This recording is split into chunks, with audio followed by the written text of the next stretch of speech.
ਇਹ ਗਦਰੀ ਕੌਣ ਸਨ, ਕਿਹੜੇ-ਕਿਹੜੇ ਉਹਨਾਂ ਦੇ ਵਿੱਚ ਪ੍ਰੋਮੀਨੈਂਟ ਲੀਡਰ ਸੀ ਤੇ ਉਹਨਾਂ ਦੀਆਂ ਥੋੜੀਆਂ ਜੀਵਨੀਆਂ ਬਾਰੇ ਥੋੜਾ ਦੱਸੋ। ਦੇਖੋ, ਪਾਰਟੀ ਦੀ ਜਿਹੜੀ ਹੋਂਦ ਸੀਗੀ ਉਹ ਤਾਂ ਰੱਖੀ ਗਈ ਸੀਗੀ ਐਸਟੋਰੀਆ, ਜਿਹੜਾ ਸ਼ਹਿਰ ਹੈਗਾ ਕੋਲੰਬੀਆ ਰਿਵਰ ਦੇ ਉੱਤੇ ਓਰੇਗਨ ਸਟੇਟ ਦੇ ਵਿੱਚ।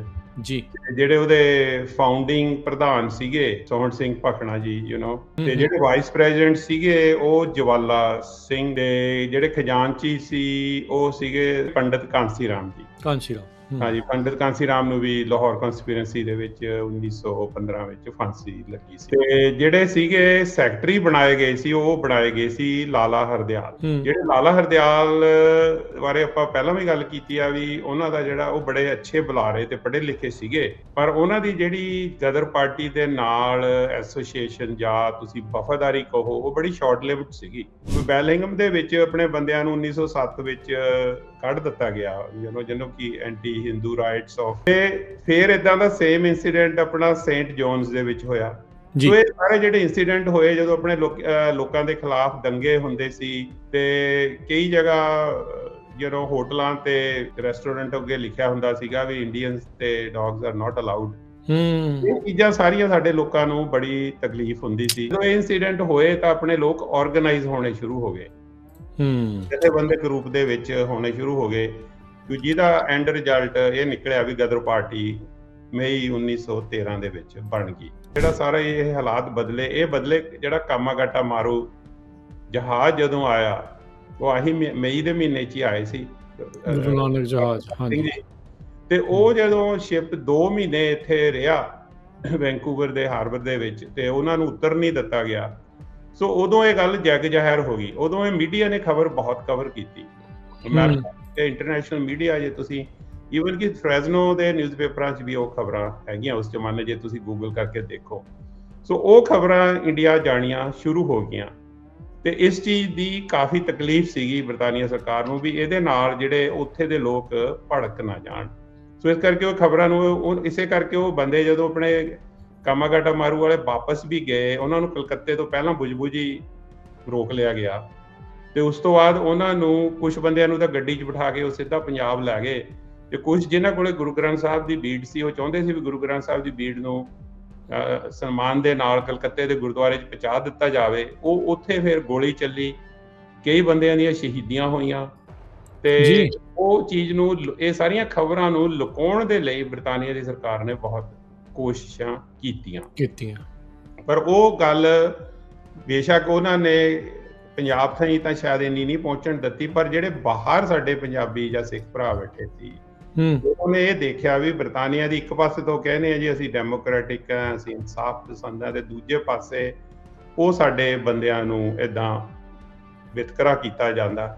ਸੋ ਇਹ ਚੀਜ਼ਾਂ ਨੇ ਸਾਰੀਆਂ ਨੇ ਸਾਡੇ ਲੋਕਾਂ ਨੂੰ ਬਹੁਤ ਗੁੱਸਾ ਤੇ ਇਹ ਮਹਿਸੂਸ ਕਰਾਇਆ ਵੀ ਅਸੀਂ ਇੱਕ ਗੁਲਾਮ ਦੇਸ਼ ਦੇ ਵਿੱਚ ਰਹਿ ਰਹੇ ਹਾਂ ਤੇ ਸਾਡੇ ਕੋਈ ਹੱਕ ਨਹੀਂ ਹੈਗੇ। ਇਸੇ ਕਰਕੇ ਸਾਡੇ ਨਾਲ ਅਮਰੀਕਾ ਕੈਨੇਡਾ 'ਚ ਵੀ ਮਾੜਾ ਸਲੂਕ ਕੀਤਾ ਜਾਂਦਾ, ਕਿਉਂਕਿ ਅਸੀਂ ਗੁਲਾਮ ਕੌਮ ਹੈਗੀ ਆ। ਸੋ ਇਹ ਵੀ ਨਾ ਜਿਹੜੇ, ਕਿਉਂਕਿ ਸਰਦਾਰ ਜਿਹੜੇ ਸੀਗੇ ਵਿਸਾਖਾ ਸਿੰਘ, ਹਾਂਜੀ, ਕੋਮਲ ਸੁਭਾਅ ਦੇ ਤੇ ਬੜੇ ਕੀ ਕਹਿੰਦੇ ਆ, ਇਹ ਗ੍ਰੰਥੀ ਦੀ ਭੂਮਿਕਾ 'ਚ ਵੀ ਰਹੇ ਉੱਥੇ ਗੁਰਦੁਆਰੇ ਨਾ। ਸੋ ਇਹ ਕੀ ਹੋਇਆ, ਇਹਨਾਂ ਨੂੰ ਆ ਕੇ ਜਦੋਂ ਜਵਾਲਾ ਸਿੰਘ ਨੇ ਕਿਹਾ ਨਾ ਵੀ ਭਾਈ ਧੱਕਾ ਬਹੁਤ ਹੁੰਦਾ ਆਪਣੇ ਲੋਕਾਂ ਨੂੰ, ਆਪਾਂ ਨੂੰ ਕੁਝ ਕਰਨ ਦੀ ਲੋੜ ਆ, ਇਹਨਾਂ ਦੀ ਕਾਫੀ ਆਰਗੂਮੈਂਟ, ਆਪਸ ਡਿਸਕਸ਼ਨ ਹੁੰਦੀ ਰਹੀ। ਫਿਰ ਫੈਸਲਾ ਇਹ ਹੋਇਆ ਵੀ ਆਪਾਂ ਗੁਰੂ ਗ੍ਰੰਥ ਸਾਹਿਬ ਤੋਂ ਵਾਕ ਲਈਏ। ਅੱਛਾ, ਉਹਨਾਂ ਨੇ ਵਾਕ ਲਿਆ ਜੀ। ਇਹ 1412 ਅੰਗ ਤੇ ਆ ਗੁਰੂ ਗ੍ਰੰਥ ਸਾਹਿਬ ਦੇ। ਜਾਓ ਤੋ ਪ੍ਰੇਮ ਖੇਲਣ ਕਾ ਚਾਓ, ਸਿਰ ਧਰ ਤਲੀ ਗਲੀ ਮੇਰੀ ਆਓ, ਇਹ ਮਾਰਗ ਪੈਰ ਧਰੀਜੇ, ਸਿਰ ਦੀਜੇ ਕਾਣ ਨਾ ਕੀਜੇ। ਸੋ ਇਹ ਕਹਿੰਦੇ ਵਾਕ ਨਿਕਲਿਆ। ਇਹਨਾਂ ਨੇ ਦੋਨਾਂ ਨੇ ਇੱਕ ਦੂਜੇ ਨੂੰ ਜੱਫੀ ਪਾ ਲਈ, ਜਵਾਲਾ ਸਿੰਘ ਤੇ ਵਿਸਾਖਾ ਸਿੰਘ ਨੇ ਵੀ। ਇਹ ਤਾਂ ਗੁਰੂ ਦਾ ਹੁਕਮ ਹੈ, ਤੇ ਹੁਣ ਆਪਾਂ ਆਪਣੇ ਲੋਕਾਂ ਦੀ ਜਿਹੜੀ ਗੁਲਾਮੀ ਦੀ ਜਿਹੜੀ, ਉਹ ਆਪਾਂ ਇਹ ਕਹਿ ਸਕਦੇ ਹਾਂ ਡਾਕਟਰ ਸਾਹਿਬ ਵੀ ਜਿਹੜਾ ਗਦਰ ਪਾਰਟੀ ਦਾ ਮੁੱਢ ਵਾਕ ਤੋਂ ਹੋਇਆ ਗੁਰੂ ਗ੍ਰੰਥ ਸਾਹਿਬ ਦੇ। ਨਹੀਂ, ਮੈਂ ਇਹ ਤਾਂ ਨਹੀਂ ਕਹੂੰਗਾ। 1914 ਚ ਉਹ ਤਾਂ ਚਲੇ ਗਏ। 1929 ਚ ਬਣੀ ਨਵੀਂ ਬਿਲਡਿੰਗ ਟੌਪਟਨ ਗੁਰੂ ਘਰ ਦੀ, ਜਿਹੜੀ ਕਿ ਹੁਣ ਵਾਲੀ ਬਿਲਡਿੰਗ ਆ। ਜਿਹੜੀ ਪੁਰਾਣੀ ਬਿਲਡਿੰਗ ਆ ਉੱਥੇ ਮਿਊਜ਼ੀਅਮ ਬਣਿਆ ਹੋਇਆ, ਤੇ SGPC ਨੇ 1929 ਦੇ ਵਿੱਚ ਇਹਨਾਂ ਨੂੰ ਪਰਮਿਸ਼ਨ ਦਿੱਤੀ ਵੀ ਤੁਸੀਂ ਕੁਰਸੀਆਂ ਤੇ ਨੰਗੇ ਸਿਰ ਗੁਰੂ ਘਰ 'ਚ ਜਾ ਸਕਦੇ ਹੋ। ਅੱਛਾ, ਹਾਂਜੀ, ਇਹ ਸਟਾਕ ਕਿਉਂਕਿ ਜਿਹੜੇ ਬਹੁਤੇ ਲੋਕ ਤਾਂ ਚਲੇ ਗਏ, ਹੁਣ ਪਿੱਛੇ ਜਿਹੜੇ ਰਹਿ ਗਏ ਉਹ ਇੰਨੇ ਜ਼ਿਆਦਾ ਧਰਮੀ ਨਹੀਂ ਸੀ ਨਹੀਂ ਸੀਗੇ। ਹਾਂ ਹਾਂ ਤੇ ਹਾਂ ਨਾਲੇ ਉਹਨਾਂ ਨੂੰ ਮੁਸ਼ਕਲਾਂ ਆਉਂਦੀਆਂ ਸੀ ਇੱਥੇ ਬਹੁਤ ਜ਼ਿਆਦਾ। ਸੋ ਉਹ ਚਾਹੁੰਦੇ ਸੀ ਵੀ ਸ਼ਾਇਦ ਅਸੀਂ ਥੋੜਾ ਅਮਰੀਕਨ ਜਿਵੇਂ ਚਰਚ ਵਿੱਚ ਉਦਾਂ ਕਰ ਲਈਏ। ਤੇ ਉਦੋਂ ਉਹ ਗੁਰਦੁਆਰੇ ਦੇ ਵਿੱਚ ਕੁਰਸੀਆਂ ਜੁੱਤੀ ਪਾ ਕੇ ਤੇ ਅਨਕਵਰਡ ਹੈਡ ਨਾਲ ਜਾਂਦੇ ਸੀ, ਤੇ ਪਰ ਗੁਰੂ ਗ੍ਰੰਥ ਸਾਹਿਬ ਨੂੰ ਉੱਚੀ ਜਗ੍ਹਾ ਰੱਖਿਆ ਹੋਇਆ ਇਹ ਸੀ। 1929 ਦੇ ਵਿੱਚ ਐਸਜੀਪੀਸੀ ਨੇ ਅਲਾਉ ਕਰਤਾ। ਵਿੱਚ ਇਹਨਾਂ ਨੇ ਪਰਮਿਸ਼ਨ ਲਈ ਜੀ ਨਵੀਂ ਬਿਲਡਿੰਗ ਦੇ ਲਈ। ਐਸਜੀਪੀਸੀ ਨੇ ਅਲਾਉ ਕਰਤਾ, ਉਦੋਂ ਉਹਨਾਂ ਨੇ ਨਹੀਂ ਕਿਹਾ ਤਾਂ ਇਹੀ ਜਾਂਦਾ ਜੀ। ਹੁਣ ਮੇਰੇ ਕੋਲੇ ਕੋਈ ਇਸ ਚੀਜ਼ ਦਾ ਕੋਈ ਡਾਕੂਮੈਂਟ ਨਹੀਂ ਆ, ਪਰ ਇਹ ਪ੍ਰਥਾ ਕਈ ਸਾਲ ਚੱਲਦੀ ਰਹੀ। Punjabi radio USA, Punjabi TV USA ਦੇ ਉੱਤੇ ਆਪ ਸਭ ਦਾ ਸਵਾਗਤ ਹੈ। ਮੈਂ ਰਾਜਕਨਵੀਰ ਸਿੰਘ। ਅੱਜ ਦੇ ਪ੍ਰੋਗਰਾਮ ਪੰਜਾਬੀ ਪਾਇਓਨੀਅਰਸ ਦੇ ਵਿੱਚ ਤੁਹਾਨੂੰ ਜੀ ਆਇਆਂ ਨੂੰ ਆਖਦੇ ਹਾਂ। ਪੰਜਾਬੀ ਪਾਇਓਨੀਅਰ ਪ੍ਰੋਗਰਾਮ ਦੇ ਵਿੱਚ ਪੰਜਾਬੀਆਂ ਦੀ ਜਿਹੜੀ ਹਿਸਟਰੀ ਆ, ਇਤਿਹਾਸ ਜੋ ਅਮਰੀਕਾ ਦੇ ਵਿੱਚ ਰਿਹਾ ਹੈ, ਅਮਰੀਕਾ ਦੇ ਵਿੱਚ ਰਿਹਾ, ਚਾਹੇ ਉਹ ਕੈਨੇਡਾ ਦੇ ਵਿੱਚ ਵੀ ਨਾਲ ਆਏ ਆ, ਕਦੋਂ ਆਏ, ਆ ਕੇ ਕਿਹੜੀਆਂ ਸਟਰਗਲਸ ਉਹਨਾਂ ਨੇ ਕੀਤੀਆਂ, ਕਿਹੜੀਆਂ ਮੁਸ਼ਕਲਾਂ ਦਾ ਸਾਹਮਣਾ ਕੀਤਾ। ਇੱਥੋਂ ਹੀ ਗਦਰ ਪਾਰਟੀ ਦਾ ਇਤਿਹਾਸ ਸ਼ੁਰੂ ਹੁੰਦਾ ਆ। ਉਸ ਇਤਿਹਾਸ ਦੇ ਬਾਰੇ ਜਿਹੜੀ ਉਹ ਆਪਾਂ ਗੱਲਬਾਤ ਕਰ ਰਹੇ ਹਾਂ। ਇਸ ਇਤਿਹਾਸ ਨੂੰ ਘੋਖ ਕਰਕੇ, ਰਿਸਰਚ ਕਰਕੇ ਆਪਣੇ ਨਾਲ ਜਾਣਕਾਰੀ ਦੇਣ ਦੇ ਲਈ ਜੁੜ ਚੁੱਕੇ ਨੇ ਡਾਕਟਰ ਜਸਬੀਰ ਸਿੰਘ ਕੰਗ ਜੀ। ਜਸਬੀਰ ਸਿੰਘ ਕੰਗ ਜੀ, ਜੀ ਆਇਆਂ ਨੂੰ ਸਵਾਗਤ ਹੈ। ਸਤਿ ਸ਼੍ਰੀ ਅਕਾਲ ਜੀ। ਸਤਿ ਸ਼੍ਰੀ ਅਕਾਲ ਜੀ। ਸੋ ਆਪਾਂ ਪਿਛਲੇ ਐਪੀਸੋਡਸ ਦੇ ਵਿੱਚ ਦੱਸ ਚੁੱਕੇ ਹਾਂ ਵੀ ਕਦੋਂ, ਕਿਹੜੇ ਸੰਨ ਦੇ ਵਿੱਚ ਪੰਜਾਬੀ ਸਿੱਖ ਇੱਥੇ ਆਉਣੇ ਸ਼ੁਰੂ ਹੋਏ, ਕਿੱਦਾਂ ਉਹਨਾਂ ਨੂੰ ਮੁਸ਼ਕਿਲਾਂ ਦਾ ਸਾਹਮਣਾ ਕਰਨਾ ਪਿਆ, ਕਿੱਦਾਂ ਉਹਨਾਂ ਨੂੰ ਇੱਕ ਥਾਂ ਤੋਂ ਦੂਜੇ ਥਾਂ 'ਤੇ ਜਾਣਾ ਪਿਆ, ਕਿਵੇਂ ਜਿਹੜਾ ਆ ਉਹਨਾਂ ਦੇ ਜੈਂਟਲਮੈਨ ਐਗਰੀਮੈਂਟ ਜ਼ਮੀਨ ਨੂੰ ਲੈ ਕੇ ਹੁੰਦੇ ਰਹੇ, ਕਿਵੇਂ ਦਾ ਉਹ ਇਤਿਹਾਸ ਰਿਹਾ, ਕਿਵੇਂ ਕਿਸੇ ਨੇ ਧੋਖਾ ਵੀ ਉਹਨਾਂ ਨੂੰ ਦਿੱਤਾ ਤੇ ਫਿਰ ਉਹਨਾਂ ਦੇ ਲਈ ਲੜੇ ਵੀ। ਫਿਰ ਲਾਸਟ ਟਾਈਮ ਆਪਾਂ ਕੀਤਾ ਵੀ ਜਿਹੜੇ ਸਿਵਲ ਰਾਈਟ ਐਕਟ ਬਣਿਆ, ਫਿਰ ਸਿਟੀਜ਼ਨਸ਼ਿਪ ਮਿਲਣੀ ਸ਼ੁਰੂ ਹੋਈ। ਉਹ ਸਟਰਗਲ ਦੇ ਬਾਰੇ ਵੀ ਆਪਾਂ ਸਾਰੀਆਂ ਜਿਹੜੀਆਂ ਉਹ ਜਾਣਕਾਰੀਆਂ ਤੁਹਾਡੇ ਨਾਲ ਸਾਂਝੀਆਂ ਕੀਤੀਆਂ ਆ। ਡਾਕਟਰ ਕੰਗ, ਅੱਜ ਦੇ ਇਸ ਪ੍ਰੋਗਰਾਮ ਦੇ ਵਿੱਚ ਮੈਂ ਤੁਹਾਨੂੰ ਬੇਨਤੀ ਕਰੂੰਗਾ ਵੀ ਕਿਉਂਕਿ ਜਿਹੜਾ ਗੁਰਦੁਆਰਾ ਸਾਹਿਬ ਸਟਾਕਟਨ ਆ, ਜਿਹੜੀ ਗਦਰ ਪਾਰਟੀ ਇੱਥੋਂ ਚੱਲੀ ਆ, ਜਿਹੜੇ ਗਦਰੀ ਬਾਬੇ ਸੀਗੇ, ਉਹ ਇਤਿਹਾਸ ਬਹੁਤ ਜ਼ਿਆਦਾ ਮਾਣਮੱਤਾ ਤੇ ਬੜਾ ਹੀ ਜ਼ਿਆਦਾ ਮਹੱਤਤਾ ਜਿਹੜਾ ਉਹ ਰੱਖਦਾ। ਉਹਦੇ ਵਿੱਚ ਬਹੁਤ ਹੀ ਖਾਸ ਜਿਹੜੇ ਲੋਕ ਨੇ ਜਿਨ੍ਹਾਂ ਨੇ ਉਸ ਮੁਲਕ ਨੂੰ ਆਜ਼ਾਦ ਕਰਾਉਣ ਦੇ ਲਈ ਇੱਥੋਂ ਸਾਰਾ ਕੁਛ ਵੇਚ ਵੱਟ ਕੇ ਜਿਹੜਾ ਉਹ ਚਲੇ ਗਏ, ਇੱਥੇ ਛੱਡ ਕੇ ਜਿਹੜਾ ਉਹ ਚਲੇ ਗਏ। ਇੱਥੇ ਵੀ ਇੰਸਟੀਟਿਊਸ਼ਨਾਂ ਜਿਹੜੀਆਂ ਉਹ ਉਹਨਾਂ ਨੇ ਖੜੀਆਂ ਕਰਕੇ ਜਿਹੜੇ ਉਹ ਗਏ। ਸੋ ਅੱਜ ਸਾਨੂੰ ਥੋੜ੍ਹਾ ਜਿਹਾ ਉਸ ਇਤਿਹਾਸ ਦੇ ਵਿੱਚ ਲੈ ਚੱਲੋ, ਉਸ ਹਿਸਟਰੀ ਦੇ ਵਿੱਚ ਲੈ ਚੱਲੋ। ਇਹ ਗਦਰੀ ਕੌਣ ਸਨ, ਕਿਹੜੇ ਉਹਨਾਂ ਦੇ ਵਿੱਚ ਪ੍ਰੋਮੀਨੈਂਟ ਲੀਡਰ ਸੀ, ਤੇ ਉਹਨਾਂ ਦੀਆਂ ਥੋੜ੍ਹੀਆਂ ਜੀਵਨੀਆਂ ਬਾਰੇ ਥੋੜ੍ਹਾ ਦੱਸੋ। ਰਾਜਵੀਰ ਜੀ, ਆਪਾਂ ਇਹ ਟੌਪਿਕ ਤੇ ਕਾਫੀ ਤਫਸੀਲ ਵਿੱਚ ਪਹਿਲਾਂ ਗੱਲ ਕਰ ਹਟੇ ਹਾਂ, ਤੇ ਪਰ ਆਪਾਂ ਕੁਝ ਗੱਲਾਂ ਜਿਹੜੀਆਂ ਆਪਾਂ ਅੱਜ ਥੋੜੀ ਗਹਿਰਾਈ ਨਾਲ ਗੱਲ ਕਰਨੀ ਆ। ਦੇਖੋ, ਪਾਰਟੀ ਦੀ ਜਿਹੜੀ ਹੋਂਦ ਸੀਗੀ ਉਹ ਤਾਂ ਰੱਖੀ ਗਈ ਸੀਗੀ ਐਸਟੋਰੀਆ, ਜਿਹੜਾ ਸ਼ਹਿਰ ਹੈਗਾ ਕੋਲੰਬੀਆ ਰਿਵਰ ਦੇ ਉੱਤੇ, ਓਰੇਗਨ ਸਟੇਟ ਦੇ ਵਿੱਚ ਜੀ। ਜਿਹੜੇ ਉਹਦੇ ਫਾਊਂਡਿੰਗ ਪ੍ਰਧਾਨ ਸੀਗੇ ਉਹ ਆਪਾਂ ਨੂੰ ਸਾਰਿਆਂ ਨੂੰ ਹੀ ਪਤਾ, ਸੋਹਣ ਸਿੰਘ ਭਕਨਾ ਜੀ, ਤੇ ਸੋਹਣ ਸਿੰਘ ਭਕਨਾ ਜੀ ਬਾਰੇ ਤਾਂ ਕਾਫੀ ਕੁਝ ਲਿਖਿਆ ਵੀ ਗਿਆ ਤੇ ਲੋਕਾਂ ਨੂੰ ਉਹਨਾਂ ਦੀ ਜਿਹੜੀਆਂ ਕੰਟਰੀਬਿਊਸ਼ਨਸ ਬਾਰੇ ਕਾਫੀ ਜਾਣਕਾਰੀ ਆ। ਤੇ ਜਿਹੜੇ ਵਾਈਸ ਪ੍ਰੈਜ਼ੀਡੈਂਟ ਸੀਗੇ ਉਹ ਜਵਾਲਾ ਸਿੰਘ, ਤੇ ਜਿਹੜੇ ਖਜ਼ਾਨਚੀ ਸੀ ਉਹ ਸੀਗੇ ਪੰਡਿਤ ਕਾਂਸੀ ਰਾਮ ਜੀ। ਹਾਂਜੀ, ਪੰਡਿਤ ਕਾਂਸੀ ਰਾਮ ਨੂੰ ਵੀ ਲਾਹੌਰ ਕਨਸਪੀਰੈਂਸੀ ਦੇ ਵਿੱਚ 1915 ਵਿੱਚ ਫਾਂਸੀ ਲੱਗੀ ਸੀ। ਤੇ ਜਿਹੜੇ ਸੀਗੇ ਸੈਕਟਰੀ ਬਣਾਏ ਗਏ ਸੀ, ਉਹ ਬਣਾਏ ਗਏ ਸੀ ਲਾਲਾ ਹਰਦਿਆਲ। ਜਿਹੜੇ ਲਾਲਾ ਹਰਦਿਆਲ ਬਾਰੇ ਆਪਾਂ ਪਹਿਲਾਂ ਵੀ ਗੱਲ ਕੀਤੀ ਆ ਵੀ ਉਹਨਾਂ ਦਾ ਜਿਹੜਾ ਉਹ ਬੜੇ ਅੱਛੇ ਬੁਲਾਰੇ ਤੇ ਪੜ੍ਹੇ ਲਿਖੇ ਸੀਗੇ, ਪਰ ਉਹਨਾਂ ਦੀ ਜਿਹੜੀ ਗਦਰ ਪਾਰਟੀ ਦੇ ਨਾਲ ਐਸੋਸੀਏਸ਼ਨ ਜਾਂ ਤੁਸੀਂ ਵਫਾਦਾਰੀ ਕਹੋ, ਉਹ ਬੜੀ ਸ਼ਾਰਟ ਲਿਵਡ ਸੀਗੀ।